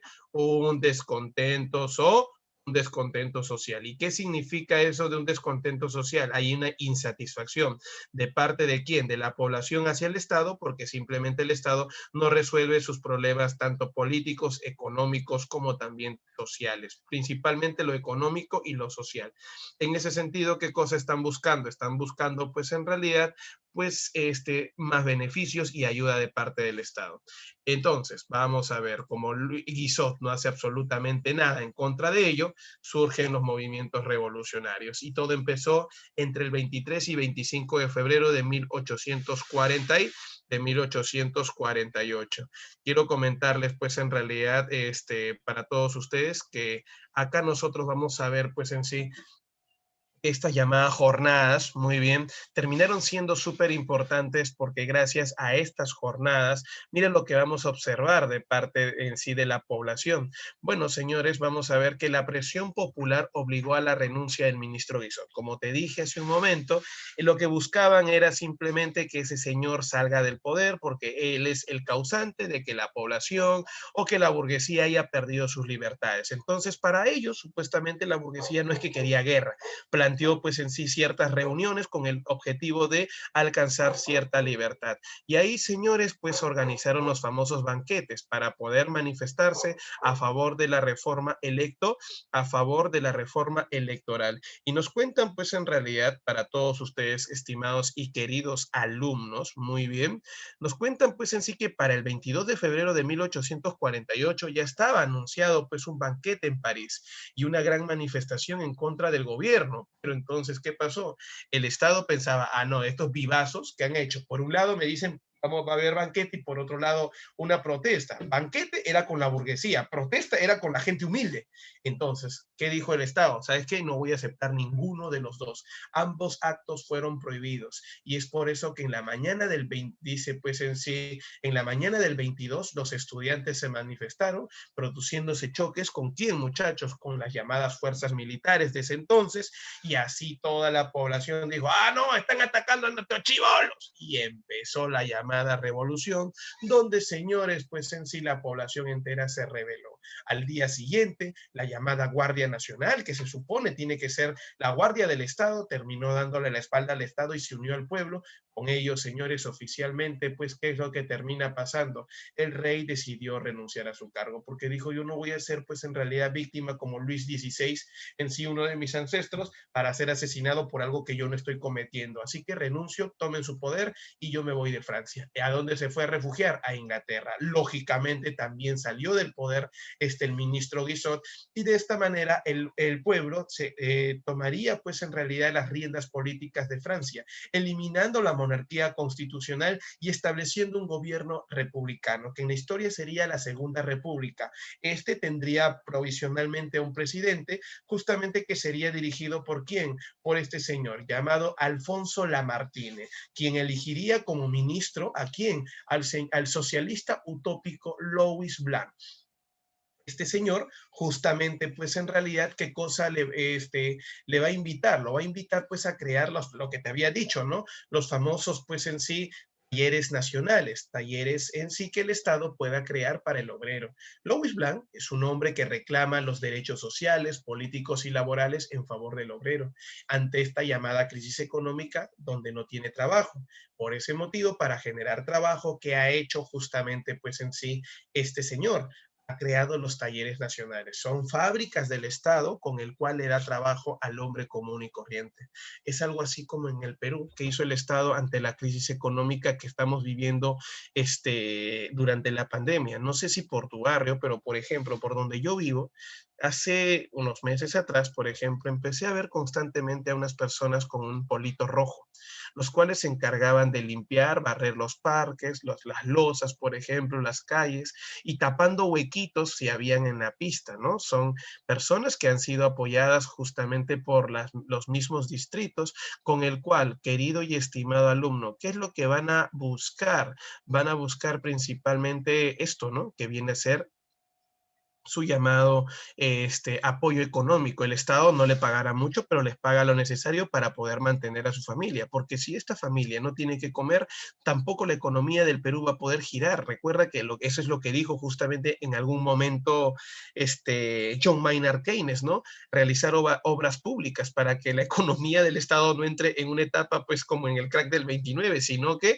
pueda pues en sí dar trabajo justamente a través de obras públicas. Ahí está el famoso Reactiva Perú, ¿cierto? Y con ello empezó a trabajar, aunque hay gente que dice, no, yo lo veía durmiendo y ganaban plata y durmiendo, dicen algunos. Muy bien. Pero esa era una manera justamente de poder obtener una familia que pueda tener un ingreso y así generar pues actividad económica, ¿no? Porque esa señora con esa platita va a comprar lo necesario para su familia, alimentos, servicios, etcétera, etcétera. Eso es lo que dijo él. Entonces, señores, convocó una asamblea nacional porque era necesario, pues, en realidad, establecer una constitución y justamente por sufragio universal, o sea, esta elección se supone que tenía que permitir que la gente humilde llegue al poder, pero no fue así. Milagrosamente, no sé qué pasó, pero terminó llegando al poder la gente de la alta burguesía. Y estos, correcto, lógicamente, cuando van a llegar al poder, van a tirar más agua para su molino que para la gente más humilde. Por ejemplo, estos hombres al llegar al poder, pues en realidad radicalizaron justamente, ¿qué cosa, muchachos? Su llamado sistema de gobierno. Y es por eso que su sistema de gobierno apoyaba más a la burguesía y lógicamente no le otorgaba derechos a la llamada, ¿qué? Al llamado proletario. Por eso que el proletario radicalizó su lucha y su participación dijo que tenían que tener mayor participación en el gobierno. Alfonso Lamartine, justamente, que representante de la pequeña burguesía, dijo, pucha, me están sacando de acá del poder, necesito ayuda. Y la gran burguesía le dijo, tranquilo, yo te voy a dar el poder. Lo primero que tú tienes que hacer es que el pueblo, para que esté pues en sí tranquilo, primero, saca del poder a Louis Blanc. Pero no seas loco, pero ¿cómo lo voy a sacar? Si eres justamente el que lucha más por la gente del pueblo. Ah, ya. Al final le dice, no, tienes que hacerlo, porque si no, el Estado va a fracasar. Y obediente, pues en sí, Alfonso Lamartine saca del poder a Louis Blanc, algo que enfureció aún más a la gente del pueblo, porque también si se va Louis Blanc, también se eliminaban los talleres nacionales, el pueblo se quedaba sin trabajo, y al quedarse sin trabajo iba a haber hambruna, iba a haber miseria. Por ese motivo, ¿qué es lo que termina pasando? Bueno, nos van a contar a todos, correcto, que al final, señores, se da la jornada de junio. En el mes de junio se da una rebelión de parte pues de los obreros contra la burguesía aliada, pero lamentablemente ellos tenían mayor poder y fue reprimida, fueron derrotados. Al final la burguesía conservadora se va a quedar pues en el poder y luego organizó pues en sí qué cosa, muchachos, estableciendo la Segunda República ya de manera oficial, organizó lo que nosotros conocemos con el nombre de elecciones, y estas elecciones lo ganaría pues en sí Luis Bonaparte, un sobrino pues en realidad de Napoleón Bonaparte, quien se hizo llamar Napoleón III. Él llegaría al poder y se convertiría en un presidente oficial, pero que lamentablemente, ¿qué terminaría pasando con él? Tiene deseos imperiales y la gran burguesía lo ha buscado para que se convierta en su líder. Por ese motivo la gran burguesía le ha dicho, si tú haces lo que te vamos a pedir, señor, usted va a tener mayor poder. ¿Y qué le pidió la gran burguesía? Expandirse a nivel comercial para ganar más y compartir con él su ganancia. Napoleón III entonces se convirtió en esa imagen del hombre expansivo como fue su tío. Por eso se inició, él eliminó la república y dio inicio al segundo imperio napoleónico, dirigido, repito una vez más, por Napoleón III, quien va a buscar, señores, mercados, correcto, y materia prima. De esta manera, estimados alumnos, quiero comentarles que esta revolución de 1848 es considerada la revolución de mayor, repito, de mayor trascendencia en la llamada, ¿qué muchachos? En la llamada, pues, historia de la humanidad, porque gracias a estas revoluciones, donde hemos encontrado un carácter socialista de parte de los obreros en el mes de junio, hemos encontrado un carácter liberal en la del febrero, quiero contarte, pues, en realidad que también inspiró a los movimientos nacionalistas, Italia y Alemania, quienes van a justamente a unificarse bajo el ejemplo de las revoluciones liberales del 30 y del 48. Ahora, ¿por qué motivo? Porque en esa época se está viviendo, pues en ese contexto, la llamada revolución industrial. Para aquellos que se acuerdan de este tema, estimados y queridos alumnos, recordemos pues en realidad que la revolución industrial tiene un significado. ¿Cuál es ese significado?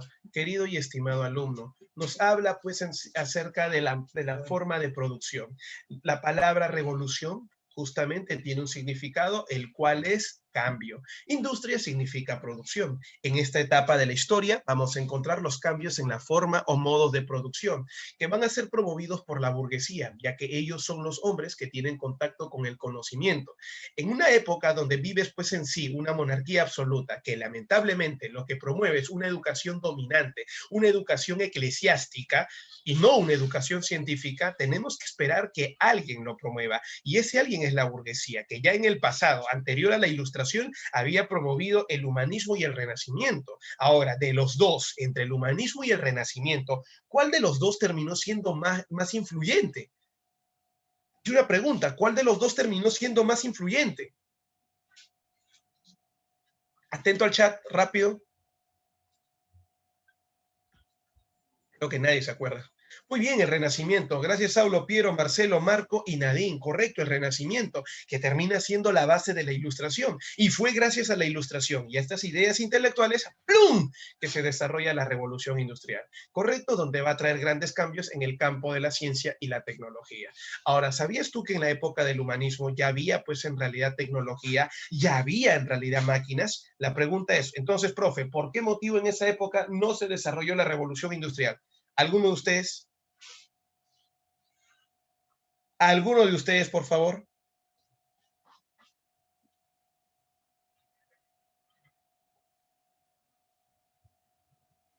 Primero, hay que recordar que todo parte de una necesidad, ¿correcto? Y Piero acá utiliza un término que es importante, profesor, el crecimiento demográfico. Es más importante, estimada Sofía, ¿correcto? Quiero contarte, estimada Giovanita Sofía López Lima y Manta, muy bien, que durante esta época, cuando nosotros hablamos acerca este, justamente de este suceso como es la revolución industrial, tenemos que recordar un punto que es súper importante. ¿Y cuál, profesor, es ese punto súper importante? Resulta que la población en número durante inicios de la Edad Moderna, en épocas del humanismo y renacimiento, no era el mismo que en el siglo XVIII, donde la población, correcto, de tener 20 o 30 ciudades, ahora ha aumentado a un número exponencial de 40, 50. Entonces, en ese sentido, al crecer el número de la población, al crecer las ciudades, justamente había alta demanda de productos y el empresario, el burgués, dueño de los medios de producción, lo que tiene que hacer, ¿qué cosa es? Justamente, pues en sí, promover algo. Ese algo es una producción más rápida, pero en menor tiempo, pero que no le genere muchos gastos. Ahí está la máquina, hijo. Ahora sí, la máquina es necesaria. ¿Está claro? Una consulta, ¿me estoy dejando entender hasta acá? Repito la pregunta, ¿me dejo entender? Sí, muy bien, listo, gracias. Eso es lo que me interesa. Correcto, que ustedes pues en sí puedan entender, porque para mí es muy fácil leerte todo lo que está ahí, o que tú lo leas tú solo, te lo mando. Acá te estoy haciendo analizar la razón de por qué aparece la revolución industrial. Entonces, causa. Primero, la necesidad de producir en menor tiempo. Punto uno. Punto dos. Correcto, afianzar sus mercados a nivel internacional. Perfecto, yo produzco, pero no toda la vida voy a vender dentro de mi país. Si quiero ganar más, tengo que vender al exterior. Ese es afianzar su mercado a nivel internacional. Y el primero que inició todo eso fue Inglaterra. Por otro lado, hemos visto con el ejemplo de Inglaterra, correcto, que es en sí la cuna de la revolución industrial, que para que un país desarrolle revolución industrial, una clase social tiene que estar en el poder. ¿Y quién es esa clase? La llamada, pues en sí, no te olvides, burguesía. Recuerda que gracias a esa revolución gloriosa del año 1688, los llamados, pues en sí, ¿qué cosa? Los llamados, pues en realidad ingleses, pusieron fin a la monarquía absoluta, llegaron al poder rey y parlamento conformado por la burguesía. El parlamento, que es la institución encargada de elaborar leyes, terminó elaborando leyes, ¿sí? ¿Y en favor de quién? Terminó elaborando leyes en favor del comercio, de la producción. Y es así que eleva su productividad. O sea, una condición para que un país desarrolle revolución industrial, entonces, ¿es qué cosa? Justamente la burguesía en el poder. ¿Por qué motivo es Inglaterra la cuna de la revolución industrial y no Francia? Alguien que me diga, por favor, rapidísimo. Estoy atento al chat.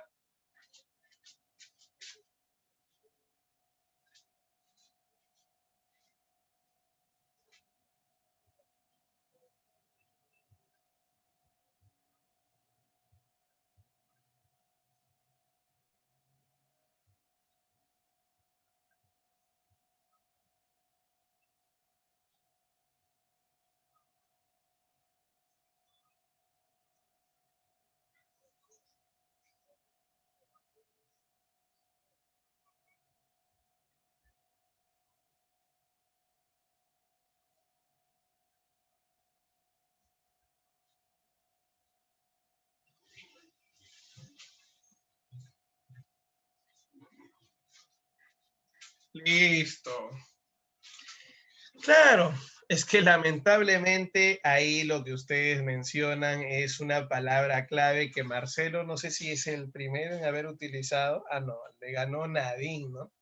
Cuando habla de la estabilidad política. Y muy bien, Marcelo, cuando habla también, pues en realidad Marco, muy bien, lo importante, y es que no solamente se trata, y está bien cuando tú dices, Evelyn, la ubicación geográfica, pero lo más importante era pues la estabilidad política. Para que Francia llegue, todavía ni siquiera se ha dado la Revolución Francesa. Y ahora, segundo, se da la Revolución Francesa. Y lo que hemos visto en las clases anteriores y en la clase de hoy en Francia, fue fácil establecer un gobierno burgués. Mira cuántas etapas ha pasado. Por esa razón, la estabilidad política es necesaria e importante para que un Estado pueda desarrollarse de la mejor manera. ¿Queda claro hasta acá, muchachos? Repito la pregunta, ¿queda claro hasta acá? Listo, muchachos. Entonces, ahí está el establecimiento de las monarquías constitucionales, en el caso de Inglaterra, que garantizó la participación de la burguesía y la promoción y desarrollo de qué, muchachos? La promoción y desarrollo de la industria. El fin de las relaciones sociales de dependencia personal, o sea, chao feudalismo. Y el desplazamiento de la mano de obra del campo a la ciudad. Mucha gente dejó la vida económica agraria y pasó a vivir, pues, ¿de qué, muchachos? Justamente de la industria. Ahora, esas son las causas de por cómo se inicia esta llamada revolución industrial. Ahora, queridos y estimados alumnos, todos ustedes también tienen que recordar lo siguiente. Amiguito, amiguita, características de la revolución industrial. Primera gran característica, recuerda la llamada mecanización del trabajo, la fuerte dependencia a las máquinas, a eso se le llama maquinismo. ¿Dónde se desarrolla la producción? La producción dicen que es fabril, significa que es una producción en qué, muchachos? Una producción en serie. Cuando hablamos de producción, repito, producción en serie significa en grandes cantidades. ¿Y dónde se da ese tipo de producción? No va a ser en un taller artesanal, sino en las fábricas. Pero estas fábricas son producto del desarrollo de la ciencia y tecnología movida por la educación científica, bajo la influencia, vamos a poner acá, influencia de una ideología, ya lo habían mencionado hace rato, que viene a ser la ilustración, que gracias a la burguesía que va a intervenir apoyando económicamente a quien, a las universidades, empezó a desarrollarlo. Y esto dirigida desde el Parlamento. El uso de grandes capitales es la llamada inversión, correcto, la llamada inversión en la, no te olvides, en la ciencia. Ah, profe, o sea, tuvieron que invertir para obtener estas máquinas. De hecho, ¿tú qué pensabas? ¿Que esto caía pues del cielo por obra y gracia del Espíritu Santo? Es como que tú digas, por favor, quiero que me caiga a la mano un celular de última generación. Imposible, te va a costar. Así como a ellos les costó justamente crear máquinas, a ti también te va a costar obtener eso que tú tanto estabas esperando. Y bueno, como todos ustedes saben, al aparecer fábricas, el llamado obrero, para evitar gastos en transporte, justamente tiene que irse a vivir cerca, ¿a dónde? Cerca a a las llamadas fábricas. Es por ese motivo que van a crecer las ciudades alrededor de qué, muchachos? Alrededor nada menos y nada más que de las fábricas. Pantallazo rápido y violento y pasamos a la siguiente diapositiva. ¿Correcto?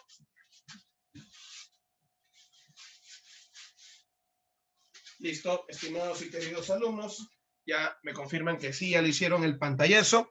Entonces borramos rapidísimo, pasamos a la siguiente diapositiva y la siguiente diapositiva nos habla de la llamada revolución industrial y sus etapas. Hay que recordar que la primera revolución industrial se inició en el siglo XVIII. Las fechas son referenciales, nunca son exactas. Se habla de 1750, otros hablan de 1760. Es una fecha, como te digo, referencial. Pero lo que sí sabemos es que la primera revolución industrial tuvo como cuna o centro de origen, ¿qué país? Inglaterra. Y fue acompañado después de Inglaterra, ¿por quién? Por Francia, ¿correcto? Después de su llamada Revolución Francesa. Ahora, ¿por qué motivo, profes, Inglaterra, correcto, y no Francia? Primero, ya lo habían respondido hace un rato, la estabilidad política garantizada ¿por quién? Por el llamado Parlamento, donde la burguesía tiene participación política en el Estado. Segundo, la ubicación geográfica. Uy, el clima de Inglaterra, si bien es cierto, es un poco frío, pero su ubicación, que es la isla de Gran Bretaña, tiene una buena ubicación para poder desarrollar comercio, por ejemplo, en el Mar del Norte, en el Mar Báltico, en el Océano Atlántico, o sea, puede vender a todos lados. Ese es el detalle. La buena ubicación geográfica te permite eso. Pero Rusia, por ejemplo, lamentablemente no, su suelo es su clima es muy frío, solamente puede vender en verano. Pero en invierno no puede porque el mar se congela y lamentablemente los barcos no pueden acceder a este territorio. Ahí está la gran diferencia, ¿no? Entonces también encontramos pues en sí lo que es conocido con el nombre de ¿qué? Lo que viene a ser la ubicación geográfica. Y algo importante que tiene Inglaterra y que no tienen otros países es que tiene su propia materia prima, tiene hierro, tiene carbón con el cual impulsaron su llamada industria. Una industria o una primera revolución industrial, señores, que utilizó como fuente de energía el vapor y el carbón, ¿correcto? El vapor de agua. Pero todo recuerda que nace del llamado carbón. El vapor es ¿cómo se llama? Ese gas que justamente va pues movilizar a las primeras grandes máquinas. Antiguamente, aunque tú no lo creas, las primeras máquinas parecían ollas de agua hirviendo, así como tu olla, cuando tu mamá hace hervir, pues no sé, tu cuáquer en la mañana, acuérdate, ¿no? Tu desayuno, ¿cómo lo bota? ¿Quién lo botó? No es decir que un alma, eso lo botó pues el gas, ¿correcto? Ahí está, no el gas que utilices en tu casa, sino este llamado, pues, ¿qué, muchachos? Este llamado gas de agua, ¿no? Que viene a ser, pues, en sí el vapor de agua. Listo, señores. Ahora, ¿qué industrias se desarrollaron?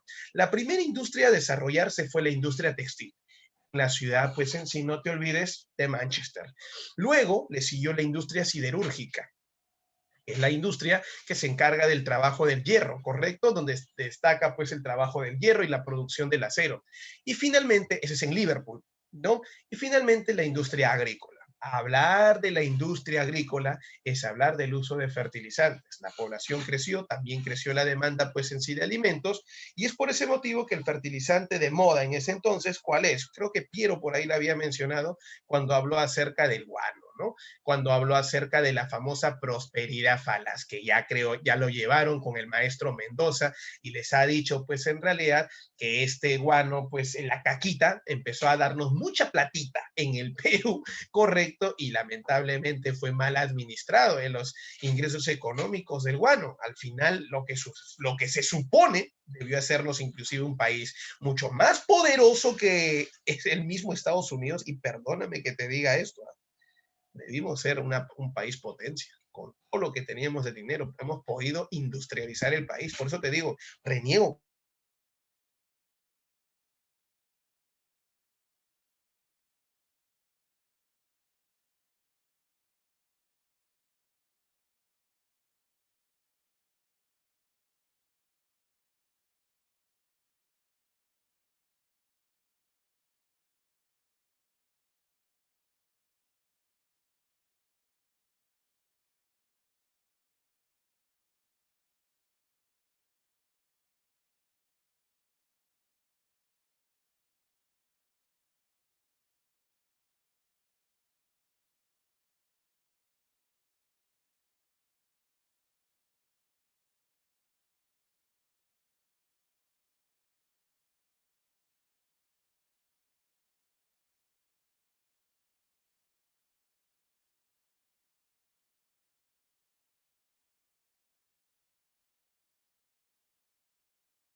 Chicos, esperemos unos minutos para que el profesor vuelva a conectarse. Y les recuerdo que mañana tenemos simulacro. A las 8:30 de la mañana, que vamos a darlo junto con el semestral. Vamos a darlo junto con el repaso. Mañana repaso y nuestro salón va a tener un simulacro. Nuestro primer simulacro de verano. Saulo me pone A. Sí, lo repetí durante toda la semana, Saulo.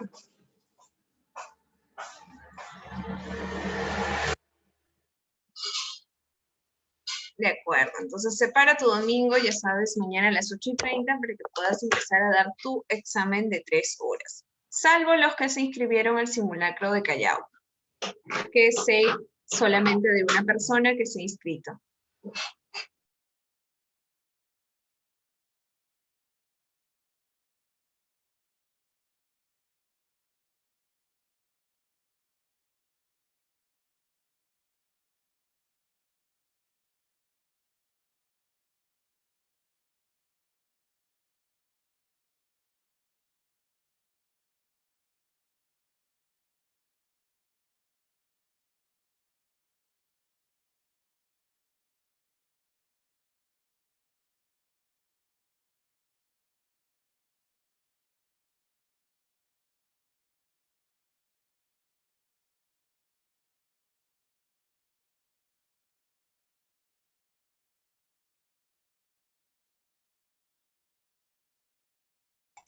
De acuerdo, vamos a esperar unos minutos, chicos. Y la clase, la que están viendo ahora, Solimar me preguntó por el grupo si compartía las diapositivas, pero las diapositivas están colgadas en el Classroom. Están incluso en un formato de PPTs para que puedan descargarlas y para que ustedes puedan revisarlas mientras esperamos que se conecte el profesor.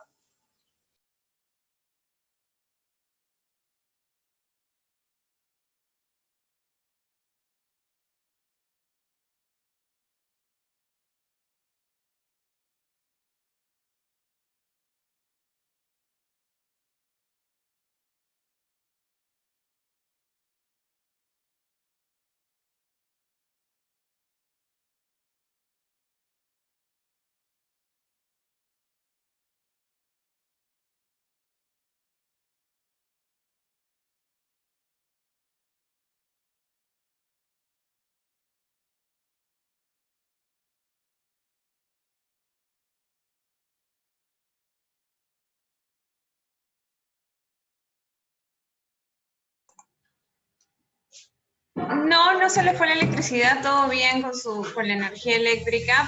Lo que ha fallado es el internet, pero obrero está conectándose con los datos del celular, así que ahora ingresa. Esperen un momento. Yo sé que a esta hora nos da hambre, pero esperemos unos momentos, por favor, para que pueda conectarse ya desde los datos de su celular y termine la clase.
Niños, disculpen, ahora sí, por favor, Katy, quiero que me habilites, por favor, la posibilidad de compartir mi pantalla. Visita. Hola, Ya hola de está, nuevo. ya está, profe. Vale, Katycita. Tengo que entrar ahora con mis datos, no sé qué ha pasado, Movistar está que me falla, la disculpa es del caso. No sé qué diablo ha pasado de verdad, y así, de un momento, yo seguía hablando y al final me doy cuenta que ya no había ni la barrita del Zoom ni nada, y me botó.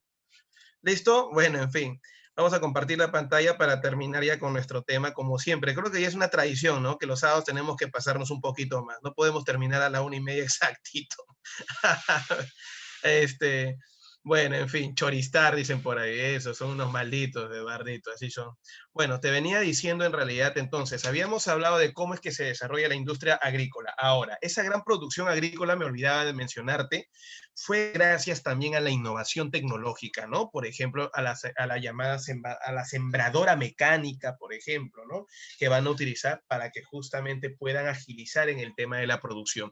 Ahora, a pesar de que hay máquinas y las máquinas reemplazaron a una gran cantidad de personas, donde lamentablemente en la primera revolución había mucho desempleo, esta mano de obra lamentablemente pues va a ser explotada.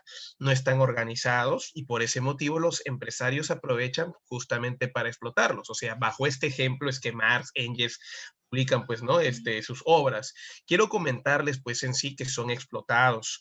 Muy bien, no tienen derechos, porque tampoco no están organizados. Y por ese motivo, pues hay una fuerte disputa, ¿no? Entre lo que en el futuro va a ser el obrero y lo que era en esta época. ¿Y por qué motivo abusaban del obrero? Bueno, voy a contar que a pesar de que habían máquinas que reemplazaban a muchos hombres, pero estas máquinas tenían que ser dirigidas por un hombre. Entonces el empresario convocaba, ¿no? Hay un puesto de trabajo, señores. ¿Qué es lo que termina pasando? Bueno, señores, como hay un puesto de trabajo, entonces quiero contratar solo a 2 personas. Muy bien, por 2 puestos de trabajo habían como 700 personas haciendo cola por ello. La famosa ley de la oferta y la demanda. Correcto, al haber tanta demanda, ¿qué pasa con la oferta? Disminuye. Si antes, por ejemplo, ganabas 20 soles por 10 horas, ahora vas a ganar 10 soles y trabajando 14 horas. ¿Qué? O sea, más trabajo y menos pago. Está loco, profe, no lo acepto. Si tú pensabas de esa manera, imagínate cómo pensaban los obreros. Oye, pero nos está explotando. Sí, nos está explotando. Pero ¿qué te decía el dueño? Bueno, tranquilo, hijos, no quieres, puedes retirarte, gracias por haber venido, pero detrás de ti hay otras personas. Uno de ellos va a caer. Al final, ¿qué te quedaba? No te quedaba, pues, en realidad otra cosa que aceptarlo. Y por eso te decía, ¿no? Justamente terminaba viendo explotación. Entonces, los obreros tienen que organizarse, ¿no? Para poder luchar justamente por sus derechos laborales. Y bueno, los mercados ya en esa época, te decía, todos apuntaban pues en sí a desarrollar un mercado de carácter internacional. Ahora, los inventos que nos dejaron en esta primera revolución industrial, lo primero se relacionó con qué? Con la industria textil, ¿no? John Kay dejándonos pues como aporte la llamada lanzadera volante. Ahí está Hargreaves con la famosa máquina de hilar y tejer, una máquina que inicialmente producía 8 tipos de hilos, pero luego con esta máquina y mejor desarrollada, de 110 a 120 tipos de hilos, imagínate. Edmund Cartwright, correcto, con el famoso telar mecánico, y el gran Samuel Crompton, ¿no? Con su famosa mula, que produce hilo fino y resistente, ese hilito delgado, ¿no? La llamada, en vez de decirle mula, lo llamó la hiladora de muselina o hiladora pues Hallie Wood, en honor justamente pues en sí a la llamada casa donde él y su familia vivían. Y más tarde la famosa spinning mill, ¿correcto? Eso relacionado con la industria textil. Esta industria textil normalmente tú lo podías ver en la ciudad de Manchester, donde había gran cantidad de hombres y mujeres, pero donde había pues en sí una zona de obreros explotados netamente, allá en Liverpool. Ahí destacó la industria siderúrgica, ¿no? Gracias a la empresa de Abraham Derby, con su empresa pues de carbón mineral para la fundición del coque, ¿no? Como esta máquina. Henry Core y la producción del hierro en brasas. Ahí lo encontramos, estimados y queridos estimados y queridos alumnos. Muy bien, para todos, por favor, no se olviden. Entonces, queridos y estimados alumnos, ahí encontramos pues en sí esta llamada producción. La máquina a vapor también es importante mencionar en la primera revolución industrial, que fue invento de James Watts, ¿correcto? El transporte, con George Stephenson, inventor de la locomotora, y me olvido de hablarte de un personaje muy, pero muy importante, como ha sido el señor llamado, ¿qué muchachos? Acuérdense del gran Robert Fulton. Un favor, Catherine, apunta en el grupo WhatsApp que he retornado, porque hay algunos alumnos que han pensado que ya me fui. Ha sido un problema netamente, pues, en sí, de internet, ¿ya? Y ahí Robert Fulton lo encontramos con el famoso barco a vapor. ¿Queda claro? Listo. Barco a vapor. Ahí está, señores. Eso es lo que nosotros encontramos durante este llamado, ¿qué muchachos? Durante este, pues en sí, periodo. Listo, campeones. Ahí está la primera revolución industrial. Ahora, la segunda revolución industrial ya tenía, pues en realidad, ¿qué cosa? Ya tenía mayores participantes, porque ya para el siglo XVIII, mediado del siglo XVIII o XIX, perdón, en adelante, ya había mayor estabilidad política. Entonces, por ese motivo, quiero contarles, se inicia la segunda revolución industrial, y esta segunda revolución industrial, quiero comentarles, pues en sí, ya se va a desarrollar con la participación de más países no solamente de un continente, sino de otros continentes aparte de Europa. ¿Por qué motivo, señores? Porque justamente vamos a ver que se va a empezar a globalizar el llamado mercado. Y quiero comentarles a todos ustedes que esta segunda revolución industrial, pues en sí, termina siendo, ¿qué cosa, muchachos? Termina siendo, pues, para todos, ¿ah? Termina siendo una etapa donde nosotros tenemos que recordar primero mejores inventos de carácter económico mejores inventos de carácter económico y político. Así, estimados y queridos alumnos, vamos a ver qué cosa, muchachos, vamos a ver pues en sí, esta revolución industrial va a tener también nuevos protagonistas. Por ejemplo, Inglaterra está viviendo más una etapa de qué? Inglaterra está viviendo más una etapa de desarrollo, ¿cómo te podría explicar? Más una etapa de desarrollo que, de desarrollo comercial, ¿no? Ya no deja muchos inventos, pero se dedica más a la venta de productos, a la conquista de mercados y dominios de qué, de fuentes de materia prima y búsqueda de mano de obra barata. Francia también ya está mejor consolidado, su industria está en un proceso de desarrollo y también de expansión, mientras que Inglaterra expande el capitalismo a partir del gobierno de la era, de no te olvides, de la reina Victoria I, y este gobierno, catalogado también como la era victoriana, que simbolizó el apogeo económico cultural de Inglaterra, Francia también pasaría por una etapa parecida, pero llamada la Bella Época, que más destacó no tanto por lo económico, pero sí por lo cultural. El siglo de oro de la cultura que la cultura francesa, que para algunos es el antecedente más cercano a la llamada Primera Guerra Mundial. Los dos son grandes potencias que han salido de Europa a buscar mercado y materia prima en África, en Asia, inclusive en Oceanía, y tienen mucha intervención en América. Los ingleses, por ejemplo, en su deseo por dominar y pagar menos en el guano, ¿no? Pagándole la guerra a los chilenos.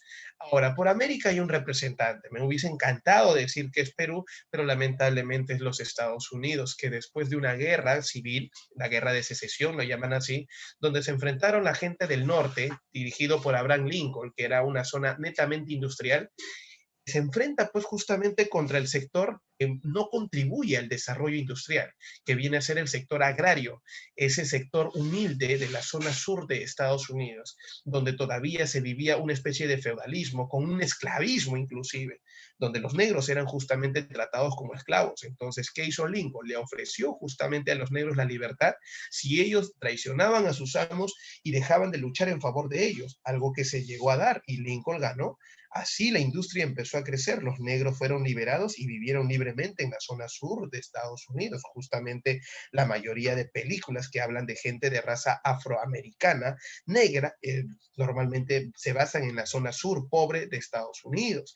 Eso viene a ser, pues en realidad, los Estados Unidos. En Asia, uno de las principales potencias es Japón, gracias al gobierno del, no te olvides, iniciado por Meiji, con el cual empieza su llamado su llamado crecimiento. Meiji entonces va a promover pues el desarrollo de la industria, no te olvides, de la industria japonesa. Pero resulta ahora que a mediados pues en sí de los años de 1870 en adelante, aparece una nueva potencia, ya que ha logrado su llamada unificación.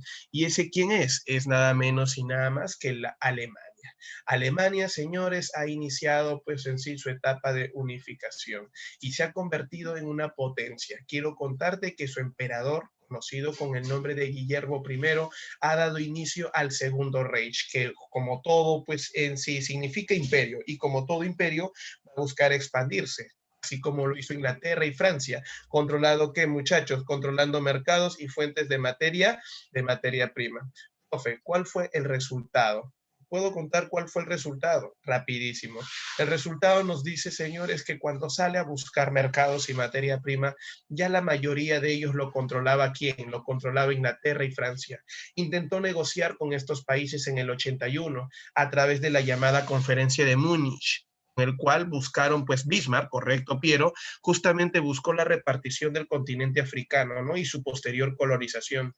Pero como te repito, todo lo tenía Inglaterra y Francia. Por ese motivo, Alemania, que inventaba ahí a un nuevo desarrollo, a la segunda revolución industrial, vio que sus principales enemigos eran Inglaterra y Francia, pero no iba a ser fácil derrotarlos. Por ese motivo, ¿qué hicieron? Se unió con Italia, que también estaba en un pequeño crecimiento, al igual que el Imperio Austrohúngaro, y entre pequeños y un grande con Japón, con Alemania, decidieron formar la llamada Triple Alianza, que va a buscar derrotar a Inglaterra y a Francia, que en 1904 decidieron unirse a los rusos y formaron la Triple Entente, que al final, señores, por el control de mercados, materia prima y mano de obra barata, ellos van a iniciar la llamada Primera Guerra Mundial, que es el tema de la próxima semana, donde conoceremos pues en sí el inicio de la Gran Guerra. Muy bien, ahora, en esta segunda revolución industrial, la fuente de energía es el petróleo y la electricidad. Gracias a ellos se desarrollaron industrias como la industria eléctrica, y ahí encontramos pues en sí a quién, a Nikola Tesla, Thomas Alva Edison. En la industria automotriz a la familia Ford y Benz, unos de Estados Unidos y el otro de Alemania, y la industria química que era netamente alemana, con la empresa Bayer, ¿no? La empresa, perdón, de la aspirina. Para esta época, los obreros son organizados a través de sindicatos, ya que ha surgido el proletariado, ¿no? Señores, ¿por qué motivo? Porque justamente este llamado proletariado va a iniciar la famosa lucha de clases, los obreros contra los burgueses explotadores. Queridos y estimados alumnos, acá encontramos entonces una razón de por qué las grandes potencias del mundo, como Inglaterra y Francia, dejaron sus países, no quisieron mano de obra de su país y prefirieron hacer trabajar a mano de obra extranjera, ya sea africana o asiática, que carecía de educación y cultura y que eran baratos. Por eso, señores, es que salieron a colonizar otros países. Por eso también demostramos que los mercados eran globalizados. Muy bien, estimados y queridos alumnos. En la segunda revolución industrial vamos a encontrar grandes inventos, como por ejemplo en la eléctrica, la lámpara incandescente de Thomas Alva Edison. Ahí está lo que nosotros llamamos foco. Si hoy el foco de tu casa es pequeño, imagínate cómo era el primer foco y alumbraba poquito, pero ahí está el alumbrado público, señores, con ustedes de Thomas Alva Edison. La industria del transporte, con el motor explosión de Forest y los neumáticos de la familia Michelin y la familia Goodyear en Estados Unidos.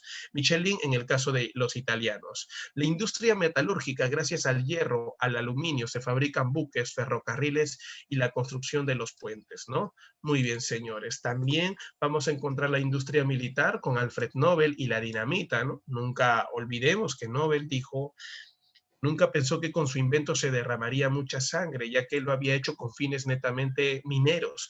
Al final, la dinamita utilizada pues en tiempos de guerra, ¿no? Le dieron más un carácter militar con el cual pues derramó mucha sangre. Por ese motivo, su riqueza, él dijo, no voy a utilizarlo para dar un premio a las personas que hacen bien a la humanidad. Y es así, señores, como nace el premio Nobel. En la industria militar también destaca la ametralladora de Gatling, correcto, el submarino, el torpedo de Whitehead, correcto, la industria de las comunicaciones con el invento del teléfono, gracias al señor Graham Bell, la película o foto con Edmund Kodak, justamente la famosa cámara Kodak, no sé si recordarán que lamentablemente ya fracasó, pero todavía, pues, por ejemplo, su sala principal es el lugar donde se premia a las personas que hacen una buena actuación a nivel internacional. Ahí está el famoso premio, el Oscar, ¿no? Ahí se entrega, justamente en el Palacio Kodak, creo que se llama. El cinematógrafo, que es justamente la primera cámara, imagínate tu TikTok sin voz, gracias a los hermanos Lumière. Muy bien, y la industria de transporte, bueno, se desarrolla pues el tren que cruza los Alpes en 1871, el trasandino Chile-Argentina, el llamado Canal de Suez y el Canal de Panamá, ¿no? Ahí también encontramos pues a la familia Ford y a la familia Benz. Queridos alumnos, consecuencias. Aparece el proletariado, ahí están los obreros, ahora bien en sí, como quien dice, mejores, con mejor salario, la consolidación del sistema capitalista, creando condiciones para que surjan los monopolios, pero que lógicamente provocarán guerras mundiales, el desarrollo del movimiento obrero en contra, pues, ¿de quién, muchachos? Del llamado, no te olvides, ¿ah? Del llamado, pues, en sí, empresario, ¿no? Del burgués. Y surgen movimientos, también durante esa época. Por ejemplo, no sé si alguno de ustedes maneja qué es el taylorismo, y resulta que el taylorismo es un sistema que organiza el llamado, ¿qué? Tiempo del trabajador, tiempo del obrero. Es una manera de cómo organizar a los obreros en el trabajo. Ese es justamente el taylorismo. Y el caraísmo, apunta ahí, es la organización justamente del pensamiento judío que dará origen en el futuro al llamado sionismo. Surge el socialismo científico, por supuesto, organizando a los obreros. Se consolida la cultura burguesa también en oposición al socialismo. Nace el individualismo, consumismo y liberalismo, propio de la economía neoliberal. Recordemos que la segunda revolución industrial, a diferencia de la primera, es que mientras la primera es netamente capitalista, la segunda lo que busca es la expansión del capitalismo. Y a eso se le conoce con el nombre de imperialismo. Y ese imperialismo, justamente, ¿qué cosa provocó? El inicio de las guerras mundiales. Ahí están la Primera y la Segunda Guerra Mundial. Listo, queridos y estimados alumnos. Hemos culminado con la parte teórica de la clase de hoy. Ahora sí, vamos a la parte práctica, a marcar las claves. ¿Queda claro? Listo. Una cosa rápida y violenta. La primera quizá alguno va a ser un poco difícil, pero yo sé que lo van a resolver. Al toque, la número 1, ¿cuál sería la clave? A ver, rapidísimo. ¿Cuál sería la clave en la número 1? Facilito, porque justamente tocábamos ese tema, ¿no? De que las imágenes, ¿para qué sirven? Correcto, Saulo. Muy bien, señores. La iconografía revolucionaria, utilizada con el objetivo de concientizar a la población. Buena, Marcelo y Saulo. 2. Ordenar cronológicamente los siguientes acontecimientos. Ya, la primera etapa del Congreso de Viena, 1814, con el cual se organiza la séptima coalición que recién se dio en 1815. 1814. Santa Alianza, 1815. Correcto, 1815. Nueva demarcación territorial también pertenece a 1815 del Congreso de Viena, pero el detalle particular es que es 1815 parte 1. Primero fue la llamada que muchachos, primero fue la demarcación territorial y luego la Santa Alianza. Ahí está la doctrina Monroe en el año 1800, ¿qué? En 1820, no te olvides, 23 y 1830. Sería entonces 1, 3, 2, 4, 5. 1, 3, 2, 4, 5. Casillita. Muy bien, vamos con la número 3 y 4. Creo que esta está muy fácil es para ti. Vas a poder resolver rápido. Vamos, muchachos.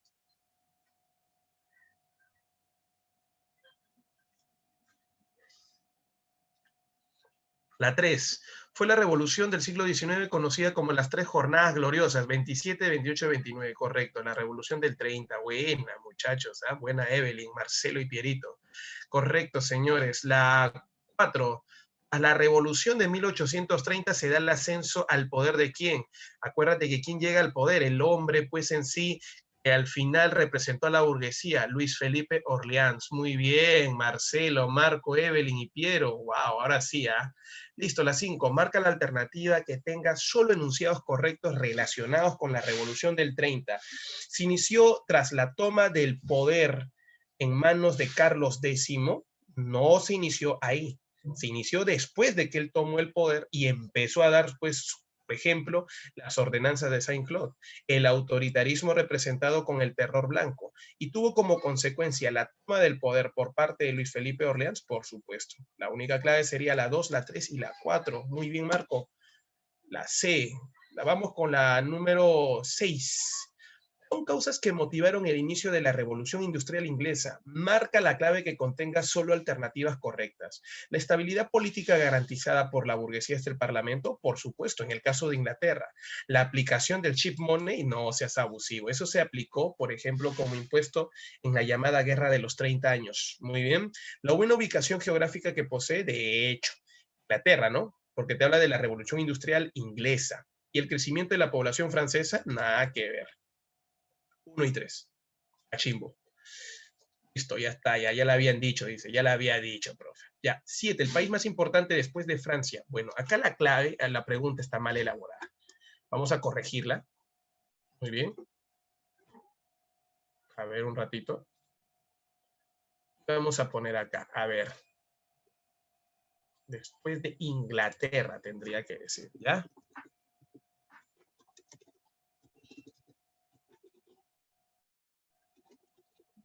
Ya, listo. Ahora sí. Ya, marca la clave, ahora sí. ¿Cuál sería la clave? Tú sabes. Bien, claro. Ahora sí, Francia. Muy bien, señores. Ajá, esa era la clave. Listo, Francia. Fueron las principales fuentes de energía. Esa pregunta es de Villarreal, hijo. Fueron las principales fuentes de energía, el vapor de agua y el carbón. Listo, nada más. Uy, no, ahora sí se viene lo bueno. La 9. ¿Cuál es la clave?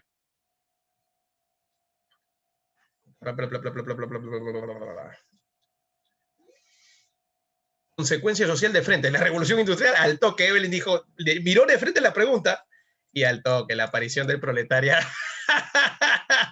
No ha leído de frente, dijo, ya, si la pregunta es esa, tengo que buscar algo social. Evelyn, eres lo máximo, hija. Muy bien, te felicito, Evelyn. 10. Fueron consecuencia de la revolución industrial. Acá sí hay que leer, hija. Consecuencia de la revolución industrial. Aparición del proletariado como clase social que representa a los obreros, por supuesto. Los hombres recibieron derechos laborales al terminar la segunda revolución. Se habla de que ya tienen mejores derechos laborales, ¿no? Por eso que inclusive no le conviene la mano de obra europea. Inicio de las guerras mundiales por necesidad de mercados, rutas comerciales, materia prima y mano de obra barata, sí. La mecanización, dice, de la producción beneficiando a los obreros, nada que ver. La 1, la 2 y la 3, cachimbo. Vamos con la siguiente, la 11 y la 12. Preguntas de ECO, San Marcos, ahí está, la falta de la democracia. Estas son de la pre netamente, ¿ah? La crisis económica que vivió Francia en el reinado de Luis Felipe desencadenaron que la revolución del 48 y la instauración de la Segunda República. Enano, buena Piero. Durante la revolución del 48 en Francia, la burguesía media, la pequeña burguesía y el proletariado se aliaron contra el gobierno del rey Luis Felipe y lo derrocaron, proclamando una vez más a la Segunda República. Muy bien, señores, listo. Con esa, por favor, me vas a demostrar tu nivel Dios, ¿ah? Tu nivel Dios. Yo creo que ya puedes en sí llegar a ese nivel Dios. Vamos, tú mismo eres. ¿Cuál sería la 13? Una causa de la segunda revolución industrial fue el desarrollo de nuevas tecnologías como qué. Ya, ahí tú mismo eres, ¿ah?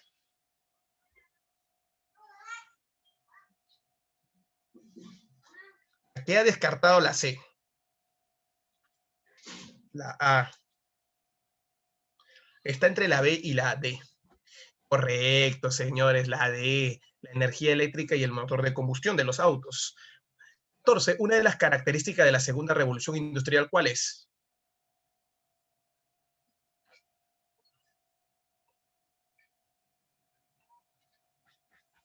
Habla. ¿Cuál sería la 14? ¿La C? ¿La aplicación de una economía mercantilista? Por supuesto que no. No puede ser eso. Marcelo, la A.